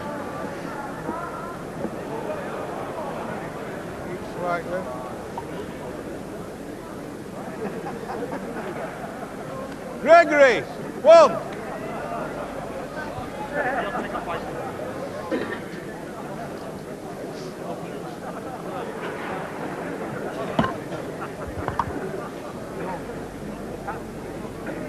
Gregory back on this long breaking mark into the corners, a little bit deeper this time. The ball out, beautiful. Can it run? A perfect roll, but the crowd tipping this short. It's still running. Going to finish up a real ball. This great lead. This is a magnificent exhibition in the early stages of this final. Glyn not really previously been in this sort of position, but he's right on the land this time. Can he miss that ball? Just rested it the wrong way. Valiant effort, but second. Yes, just cast the wrong way. Just came out on the top. Gone underneath, it could have won, and that would have been some ball. Gregory led an absolutely hooking ball over the distance, about 8 inches, but he's played one short. It's in the road. Glyn's played this with some speed, hoping to cut Ingham's wood out. Will it peg up? It's close. Gregory, whoa!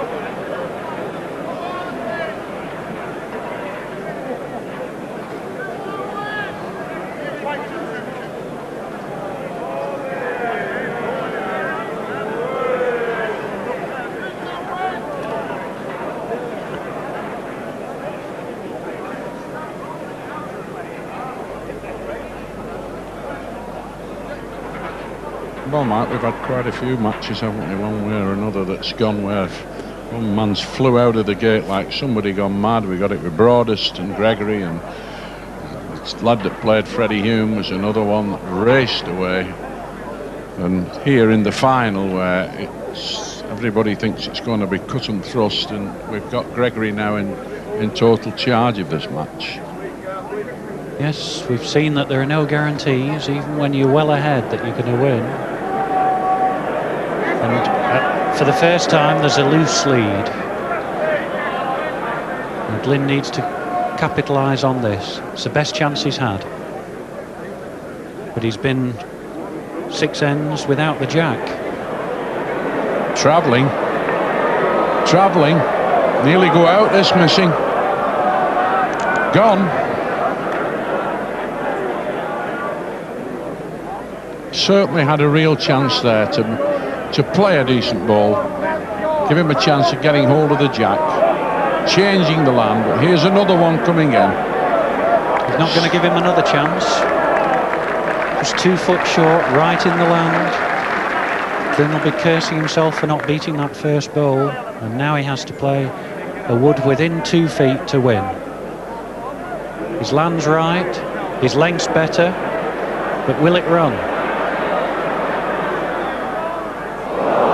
Would just have one missing. But it's another one down. Puts the mat down. 13-5. Ingham must feel now he's getting within sight of this prestigious trophy. Yes, a remarkable achievement. Played so long in top-class company. 64 years of age. Must have thought perhaps the chance had gone, but here he is now, and with a real chance of picking up this blue ribbon title of the bowling world. Played a short ball, looks near, but it's a long way short. Hookson now with a chance again to get in. Plays one this time.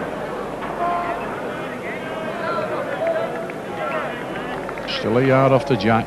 Gregory, the way he's played this mark, every chance of beating that ball. Some people tipping it early as the new winner. Certainly far enough. Runs the block, it's a good ball. Might just have gone out missing. Could be a killer blow for Glyn, that. Hard to beat, he's certainly going to have to reach at it. And he's played well through.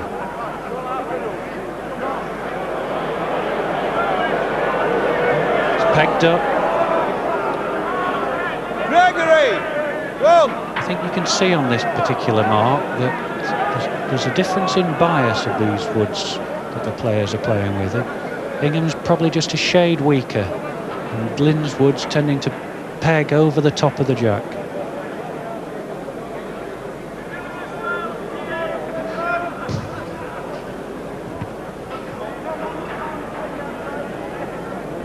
(14-5). The identical score by which Ingham himself was losing in the semi-final.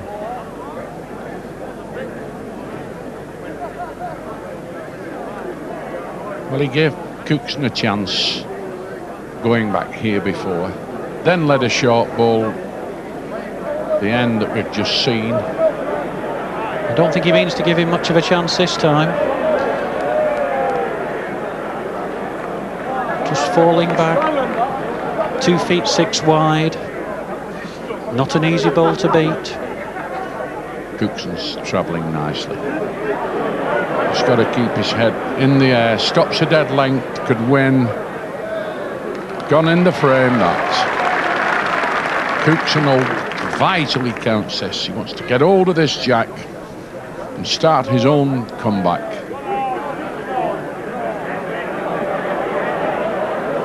Been tipped short, this ball, but it doesn't look as if it's going to be much short. It's going to win. It's a tremendous ball. Giving him no chance at all.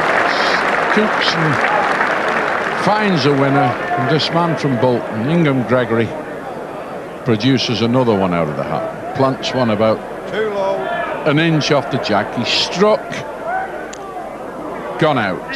Gregory, well.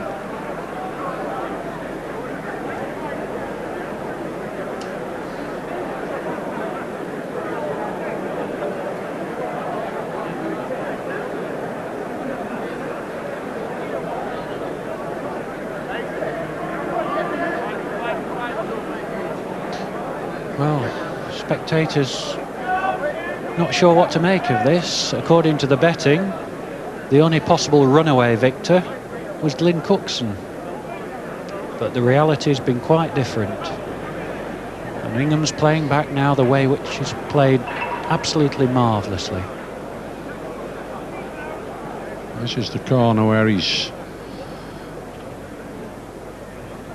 played so well, particularly coming back this way. He's led good balls all the time and played another one here. Perfect length, only just a few inches short of being dead level.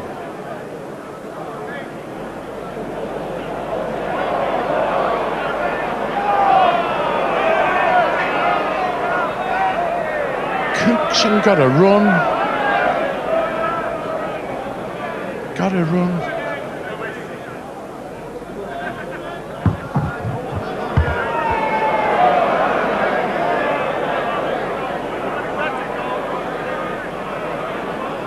Left it short. Well, Glyn Cookson here with a chance. Gregory finally lost his consistency. Cookson going far enough. He's going to power down the hill. Go out.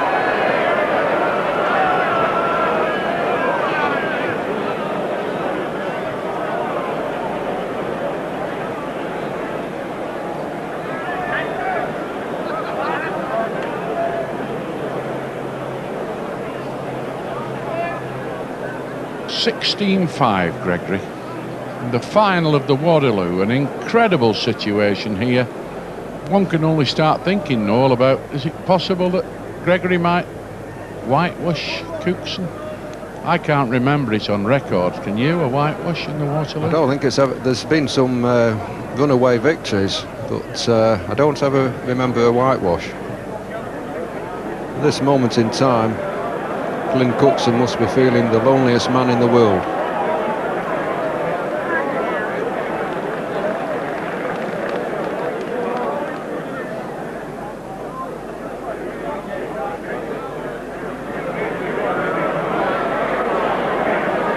Motoring, got to pick the jack up. Gone out.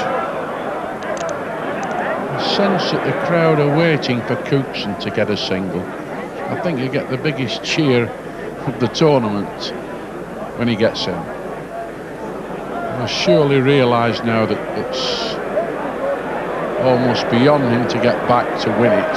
Yes, but look at this again from Ingham Gregory.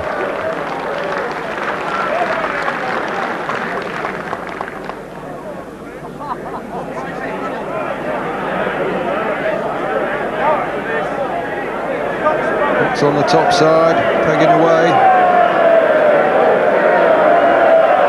Shaking his head, Glyn Cookson.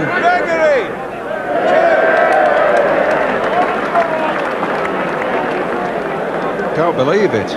He just can't believe it.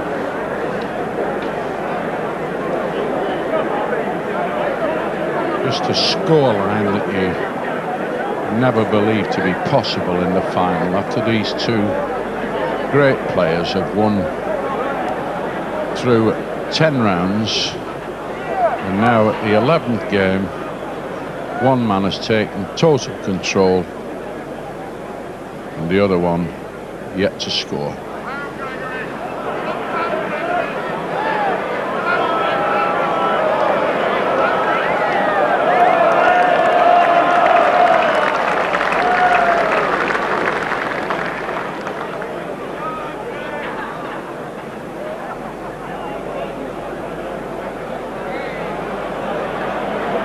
Oh, this ball's trying, there'll be a big cheer if it goes in. Tried its best. It certainly looks to have a chance from the picture, and it's fell over and it's in, and the cheer a bit belated, but it finally got there. Cookson now standing one. Can Gregory find another class ball here? Certainly. He's nearly beaten it.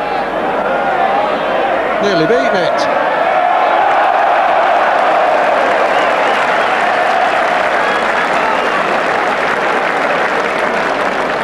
Just won't let Cookson count anything. It was an absolutely wonderful ball. Just brushed by Cookson's wood and stopped about 6 inches behind the jack.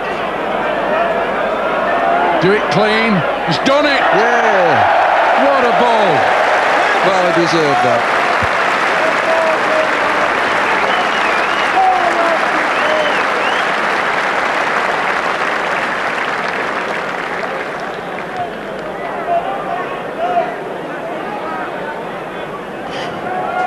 He's definitely got to have backed Cookson. That might be a North Pier job tonight, I think. Certainly will be for him, I think. But Cookson there at least showed the crowd that the sort of pressure he's been under, and yet he found a ball there that was worthy of winning any tournament. That was a ball in a million. Cookson now altered the land, cut the green right in half, come across the middle.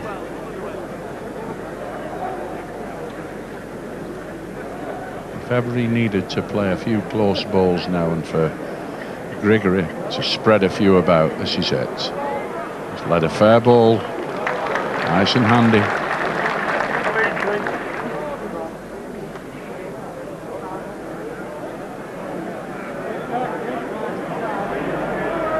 Got a run to get in this. Won't make it. Short.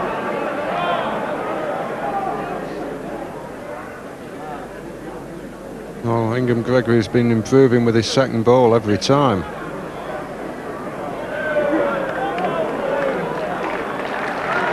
Two great balls there from Glyn Cookson.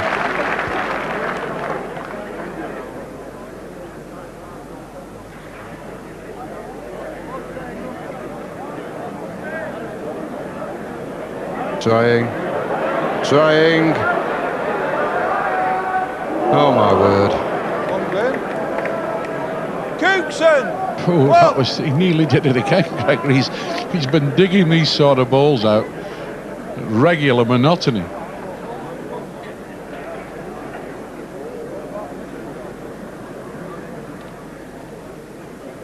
Glyn now switching to the opposite corners.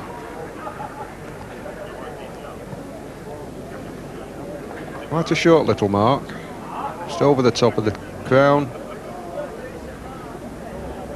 Nice little trickle down there.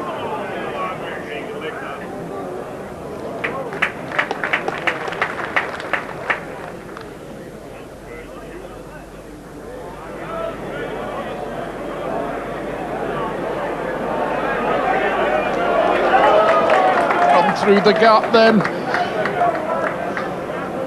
Terry Ashcroft on his way over to see whether the ball of Gregory's has stopped near enough to be on, and it has.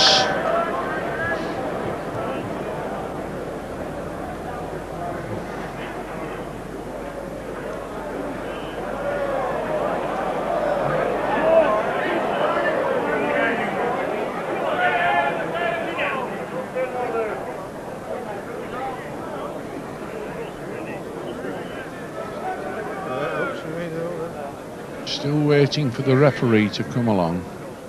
Oh, good opportunity here for Ingham. Just slightly further back. Take the jack through for 2. Has he gone too far back?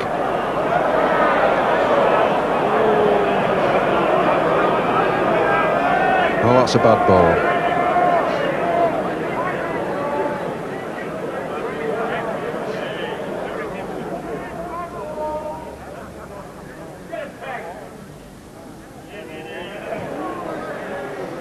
Feet are going in. 1 and a few fingers. Eggs! Not happy about the measure. Put his feet in. About 7 fingers in each ball. 1 foot and 7 fingers. Sounds like something off the menu. So there was an occasion some years ago where a man used to wear odd shoes for measuring. He'd measure his ball with the largest shoe first, his opponent with the smallest shoe. Well, Gregory was right there, to show a bit of doubt.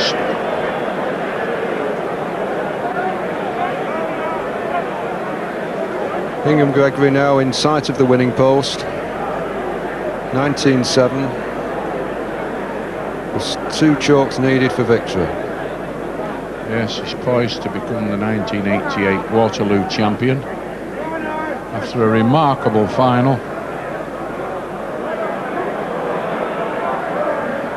Saw him kick off with a 13 break. Cookson struggling to get in the match at all. He's found one here. Excellent wood. Not throwing them about, Cookson. Kept a good grip on himself, even he knows he's having a rough time at the moment in front of thousands of people, but he's coming out of it with a lot of credit.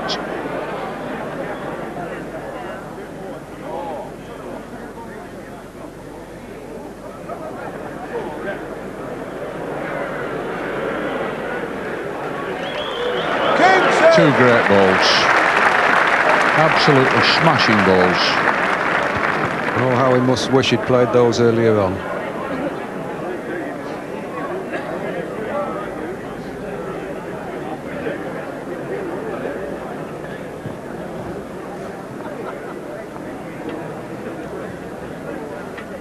Well, he's switched his tactics a bit now, Cookson. He's played the long marks in the earlier rounds, but Gregory has been so deadly over a distance.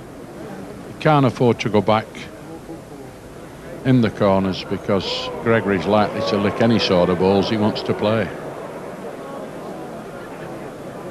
Just a little bit over a length. Well, this is the sort of mark that Ingham Gregory likes, really. Straight mark, 30 yards. Drop short. Yeah. I'd have just won it, that no. It's just a bit of a squeak.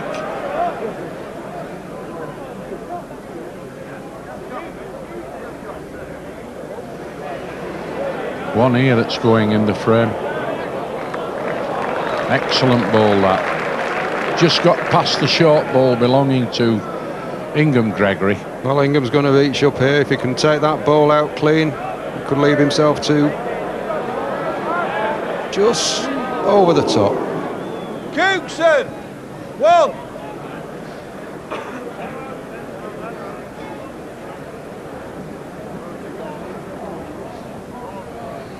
Now here's Glenn Cookson now got halfway up almost at 21 up.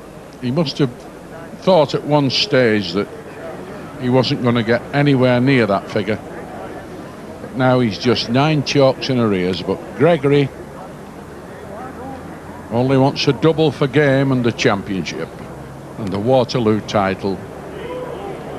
He's still fighting away, Cookson, and played another excellent ball. Another couple of twos to Cookson, and we'll find a little bit of the pressure coming back on Gregory. At the moment, he's quite relaxed, knowing he's got a good few chalks to play with. Again, Cookson now played another good ball. Certainly count, 2 together. It's finished in an awkward place. Difficult to get past. Gregory playing through. Cookson! 2!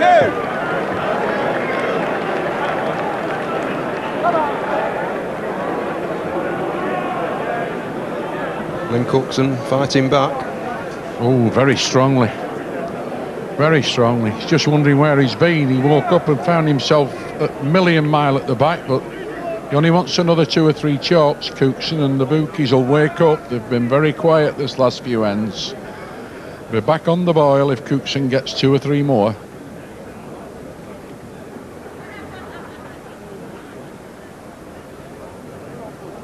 This Waterloo green, no place for the faint hearts today. Another good lead. The cracking lead. Fighting on the beaches here, Cookson. But don't forget, Gregory's been in this situation as well. Won it this.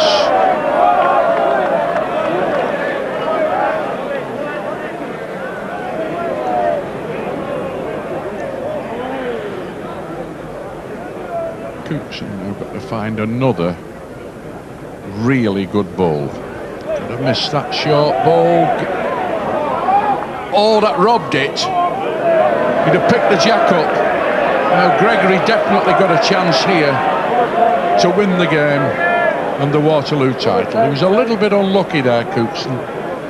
Just got a lick on that short ball belonging to Gregory, and it carried it free of the jack. I think he'd have certainly picked the jack up or made contact with it. Well, Ingham had a quick look there, taking no chances. Just wonder how high that cap's going to go if he wins this championship. Gregory!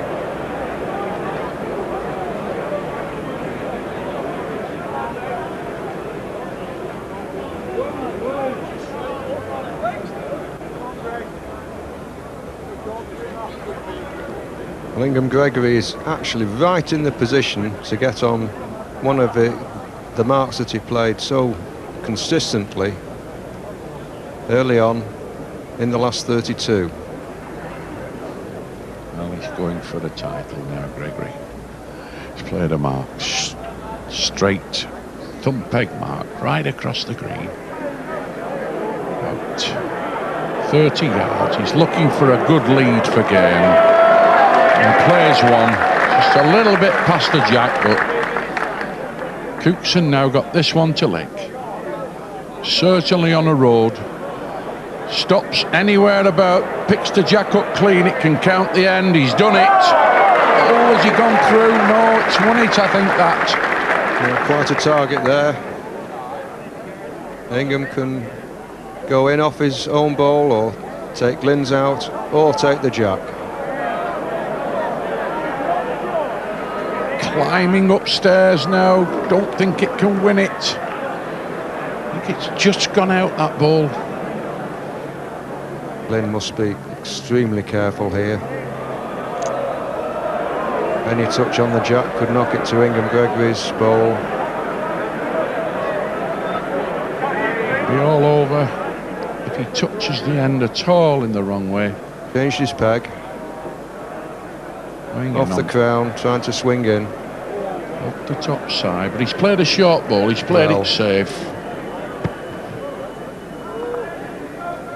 Cookson, 1.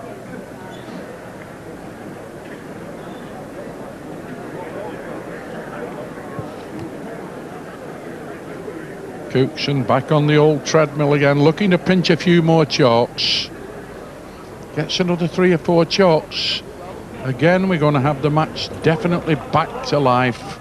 And Gregory certainly not ready to reach out for the title. Not yet, anyway.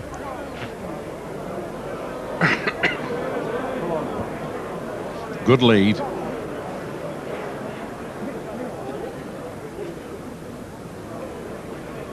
Only banged on the road. Always got a chance. Far enough. It's won it. Won it.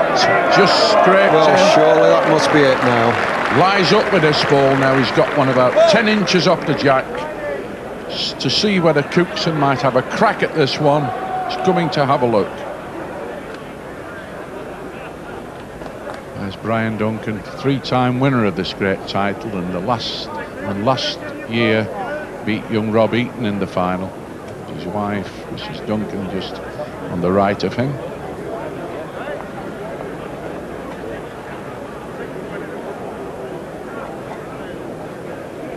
Brian Duncan, an old compatriot of Ingham Gregory's from his panel days. Well, he's played, it's on its way. It's weighed in. Gregory's won the title. 21-13, beating Glyn Cookson of Winsford. A wonderful achievement for this man, 64 years of age from Bolton.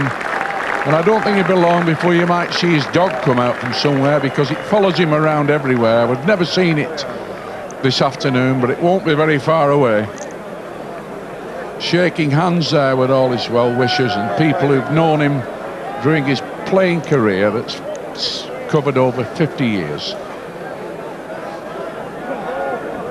And so a new name on the Waterloo trophy, that of Ingham Gregory, who at 64 years old, I suppose, must have really thought that it was beyond him. But what a delighted man he must be this evening. Mike, it was a remarkable game from Ingham Gregory's point of view, wasn't it? Well, it certainly was. He led so well early on, really gave Glyn little chance, and at one stage we were wondering whether or not Glyn would even score. Did you feel, I think you did, that Glyn actually made a mistake in the first end? I did, yes. I could understand him playing a very short mark, because obviously the semi-final had shown that Ingham was suspect on a bare minimum length, but the mark Glyn chose was nearly 35 yards, I would say, and just Ingham's distance. At one point, though, of course, Ingham was 18-5 in front. I mean, he looked as though he was going to walk away without having anything scored against him, and yet Glyn Cookson wasn't really demoralised, was he? No, I can't speak too highly of Glyn's attitude towards the game. It would have been so easy just to give up, try and get off the green as quickly as possible, end the indignity of defeat quickly, but he battled away, he never gave up, and he brought respectability to the score and to his play. Do you think that just perhaps the burden of being favourite weighed very heavily on Glyn? I don't think Glyn would feel that at the end of the day. I think he would just feel that he was unlucky to catch Ingham at the start of the game, Ingham enjoying such a purple patch. I mean, he took it very well, Ingham, didn't he? I mean, he was very calm before the match, you could see that. He was saying that all of Bolton was here supporting him. I think he had a sneaking feeling that he was in with a very, very good chance. Well, I think he must have done. His recovery in the semi-final, whilst it must have taken something out of him mentally, he'd also feel, well, perhaps this is my year. A popular winner, I think, in many ways, because I say he's 64 years old. He's been playing in top competitions, hasn't he? Yes, I don't think anybody will begrudge him that victory at the end of the day, not even Glyn. Although it's hard to take, obviously, even at Glyn's age, if people say, well, it's all right, come back next year, he doesn't know how many years he's going to get to the final day. But Glyn was still fighting right at the end. I mean, we can see now the last two ends of this final game, and just showing that Glyn was still there, he was still hoping, because, I mean, people have retrieved more impossible situations than this, haven't they? Oh yes, it looked now as if he'd had no chance, really. Ingham's leading out, he's 20, he's confident. Ingham, it doesn't matter where Ingham plays him now, from Ingham's point of view, because he's not looking to get on any particular mark, because if he gets in anywhere, that'll do. To get on that mark, Ingham Gregory had a lot of success against Rawcliffe, didn't he? He did indeed, yes. It was a mark he'd played, and it's a mark he often does play, of course, usually for the purpose of getting in the corner. He made an excellent lead, but immediately Glyn beat it. And that was every credit to him, because he could easily have given up by now. It seems that Ingham's opponents were decided that he was vulnerable on the short marks. Yes, it was definitely a real psychological blow in favour of Ingham, the fact that people were changing their game to meet the needs of playing him, and he never had to alter his game at all. And even there, he very nearly beat that wood. And the great thing about that, of course, he left Glyn little chance of getting two. And so Terry Ashcroft had nominated Glyn as being in, but it forces him just to change his peg to play, if you like, a safety bowl round the back. And again, it was a case, the recovery was long and hard for him, so long as Ingham played well and kept him down to ones. Ingham had no hesitation in conceding that, so Glyn's now leading out. Well, it was certainly generous of Ingham, and what happened after that, of course, is now history, because Ingham Gregory went on to win the Waterloo Championship. We're ready now on the green for the presentation, so let's drop down there for Jack Lee, the Waterloo bowling manager, to make the announcements. Well, ladies and gentlemen, the end of the 1988 Greenhalgh's Waterloo tournament. I think it's a turn up for the book. In this position last year, I got used to Brian Duncan. Ingham Gregory is no Brian Duncan, he will admit, but what a worthy winner. That's all from me. I would like to call on the Mayor of Blackpool, Councillor Bob Crichton, to present the cheques for the semi-finalist of £750, Alan Broadhurst.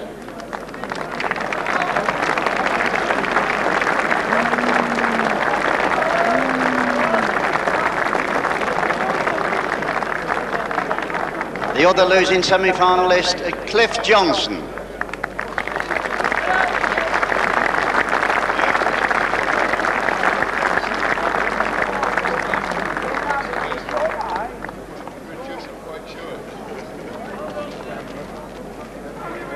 The runner-up, semi-finalist last year, unlucky finalist this year, Glyn Cookson.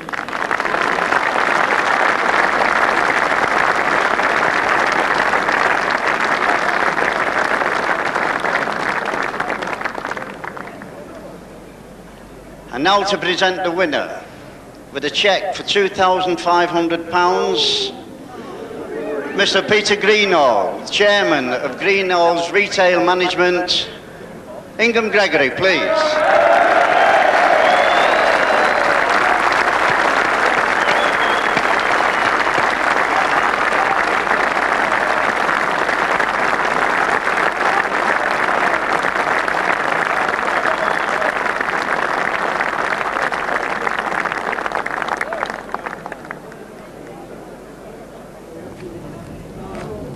A delighted man, Ingham Gregory from Bolton, and if his records are right, Ingham Gregory has been bowling for 54 years, so that means he first picked up a pair of woods when he was 10 years old.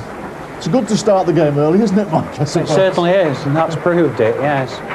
The other thing, of course, is it was 1951 when he last got to the final day, and it shows how even good players can struggle to get here, never mind win the tournament.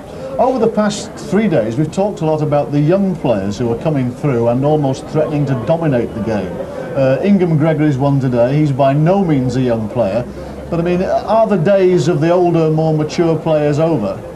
I don't think so. I think obviously there now are so many young players taking the game up, and it's a wonderful thing for the game. But that doesn't mean, of course, that the older players are losing any of their own technique. But they're finding a constant challenge from the up-and-coming youngsters. I suppose players like Ingham there can approach a game with equanimity and with maturity and with a calmness that many of the younger players would find difficult. Well, I think that's certainly true, though I have to say that some of the younger players we've seen here today have shown remarkable calm and composure in the face of quite an ordeal. He's a very phlegmatic character, isn't he, really? He's very easygoing, yes. His health, of course, isn't brilliant, and I think that slows him down a little, and probably that's a good thing for him. It stops him getting overexcited. Was his performance individually, you think, the best of the Waterloo series that we've seen? Oh, I think so. He's done everything in this tournament. He's won from behind, he's won from in front, but for sheer consistency of leading, I don't think there's been anybody to match him. Yeah, do you think once you've won the Waterloo title, of course, that's the pinnacle of a bowler's career, but then presumably thoughts turn to winning a second Waterloo? Do you think Ingham will think about that? I'm sure he will. I'm sure he'd be delighted to become one of a very select band who'd won it twice. And certainly the conditions helped him today. It was beautiful playing weather. He'd obviously have struggled, I think, if it had been raining and the green had been heavy, but it was tailor-made for him. Yes, if he's waited since 1951 to get here, I mean, he was playing here in 1951 before many of the other competitors were even born. That's right. Well, I don't think he'll expect to have to wait another 37 years for his next title. I think he'll hope it'll come a bit quicker than that. Yes, he's obviously well accustomed and well able to handle the atmosphere that you get around here, because you do get a lot of barracking from the crowd. They're not afraid to speak their minds, and they'll just they'll tell you what they think, won't they? They will indeed, and it's very hard to play under those conditions, and he does handle it well. I think there it goes back perhaps to his panel upbringing, of course, of which we've spoken earlier, where he's used to playing in surroundings where betting is predominant, and he's used to people shouting the odds while he's delivering the bowl, and that certainly helped him play in these conditions today. Do you think some players can get rattled by the atmosphere on a very big day like this? I think they certainly can, and with good reason. It's very depressing if you're playing in a tournament and you hear your odds being shouted out, and every end you're going further and further out in the betting. It's hard to take.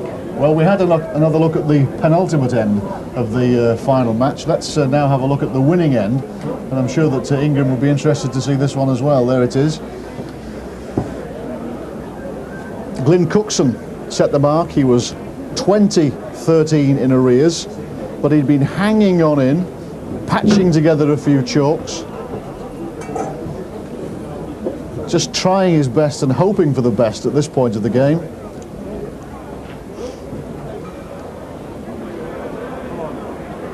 And really he made a reasonable lead.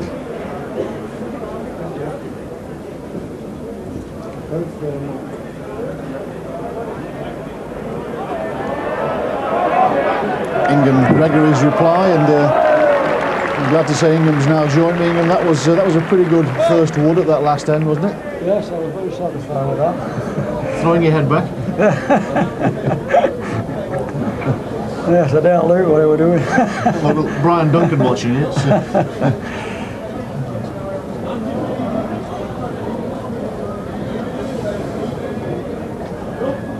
Glyn Cookson was just surveying the position, a very important time of the match, of course. 20-13 down. What was going through your mind at that point, Ingham? Were you satisfied that you had enough time to win the game? I thought, well, I've plenty of time, like, you know. But you never know when you lose the block, do you? Really, it's anything for that. That one went through. Glyn's well passed. And that was it. And there we are. The Waterloo champion of 1988. Tell me, Ingham, it's been an awful long time since you've been in a Waterloo final, isn't it? Yes, mind you, I've only entered it about 7 or 8 times. Well, it's not a bad average then, is it? No, I don't enter it every year. I can't afford to keep coming. Tell me about, well, you've got the entry money now for a few more years. Yeah, I think I can manage now. What was the first time you were here? Tell me about that. 1951. Yeah? Can you remember it? The first time I'd ever entered, yes. Yeah. I got into the last 8. Yeah. And I said, there's only one man I don't want to meet in the first round.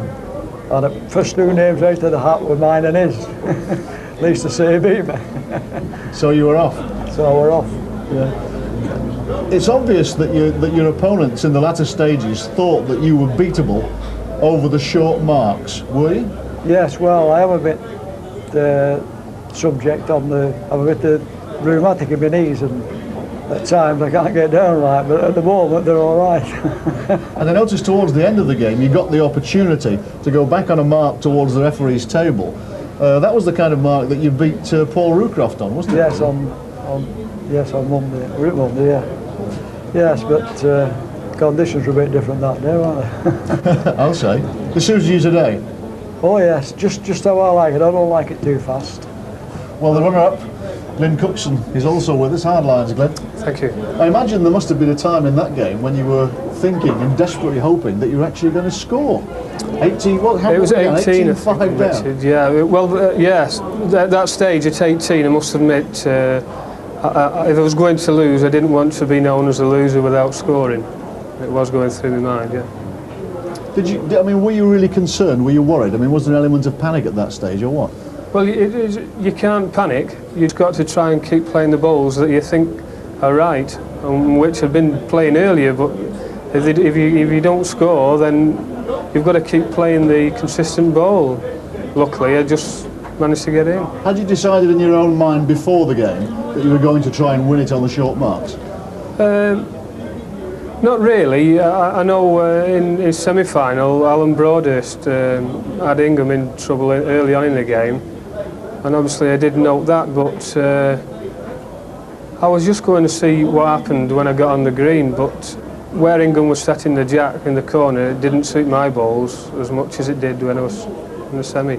Did you make a mistake as early as the first end, when some people thought that you didn't play it short enough? Not really. I don't think, if I can remember, I think the first end was probably about 24 yards, and I made a reasonable lead. But, I think Ingham just went in and scored 2 at the first end. Plenty of time left? Well, this is three years now I've been at this latter stages, and I like it too much not come back again. Ingham, it's the pinnacle of any bowler's career, obviously, to win the Waterloo, but then they start thinking about winning a second Waterloo. Are you thinking about winning a second Waterloo? Well, to tell you the truth, 6 or 7 weeks ago, I decided that I wasn't going to play in so many handicaps next year because I'm playing that bad all season. You're going to have to change your mind. I am. We'll look forward to seeing you back here again. Yeah, the Waterloo champion Ingham Gregory and the runner-up Glyn Cookson. Well, it's been a marvellous 3 days for us in Blackpool. Sunshine all the way. I hope you've enjoyed the Waterloo as much as we have. Thank you for watching. From Blackpool, good night.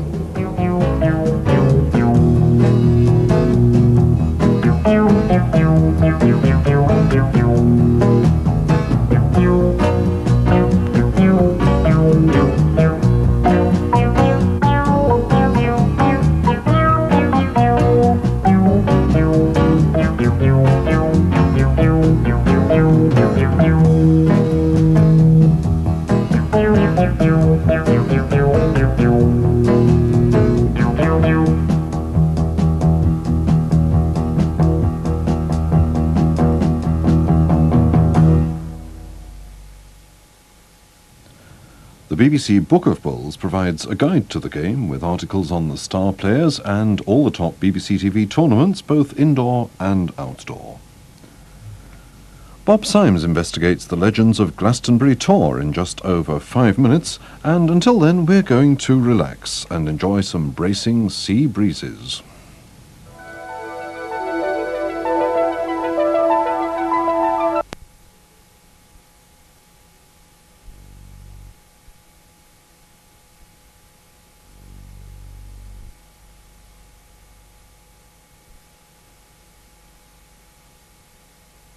Proud of me mum because it keeps me sane. So you recognise the strength of the uniform, of the glamour, because that has got glamour. That's why I said to Catherine, if a person's doing it just for themselves, then I begin to sort of say, well, this is too self-conscious. I don't know. I'm getting serious now, but and I'm a bit put out. if they're representing something, I mean, I want somebody who's in the army to look smart, so I can have confidence. I want the police to look smart, and that they're taking care, so that I can have confidence that they're doing their job well, and they've got sort of energy and direction in what they're doing. I don't think I care quite so much about other times with other people, and I think, want people to be spending vast sums of money on clothes when I think it could be used more generously elsewhere. But you recognize that you are comfortable in your uniform, and royalty also has to have a uniform.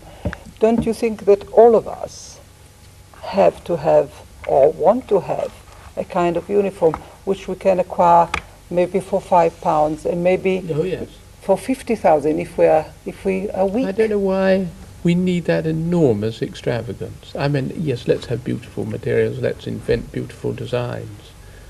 But does that always mean you've got to spend these vast sums? Because, well, aren't you earning more than you ought to? Me, personally? Yes. Probably. No, I think it's very... Oh dear, I don't want to get drawn on this. No, come on, right, you must. I mean, how can Maybe not, you're not earning more. Maybe you deserve it. You see, quality is so rare. I don't think so. Yes, I possibly am being underpaid. No, I mean, you can obviously, when you get top of, you can demand what you like, can't you? Yes, but he's playing on... No, I have a company. I have a company which has to sort of make money at the end of the day. You know, I have to sell to Macy's, Bloomingdale's, Harrods, and Harvey Nichols, and whoever, you know. Then I have to sell to my private clients, and I have to sell through my own shop. You know, I mean, I do actually have to, at the end of the day, sell clothes.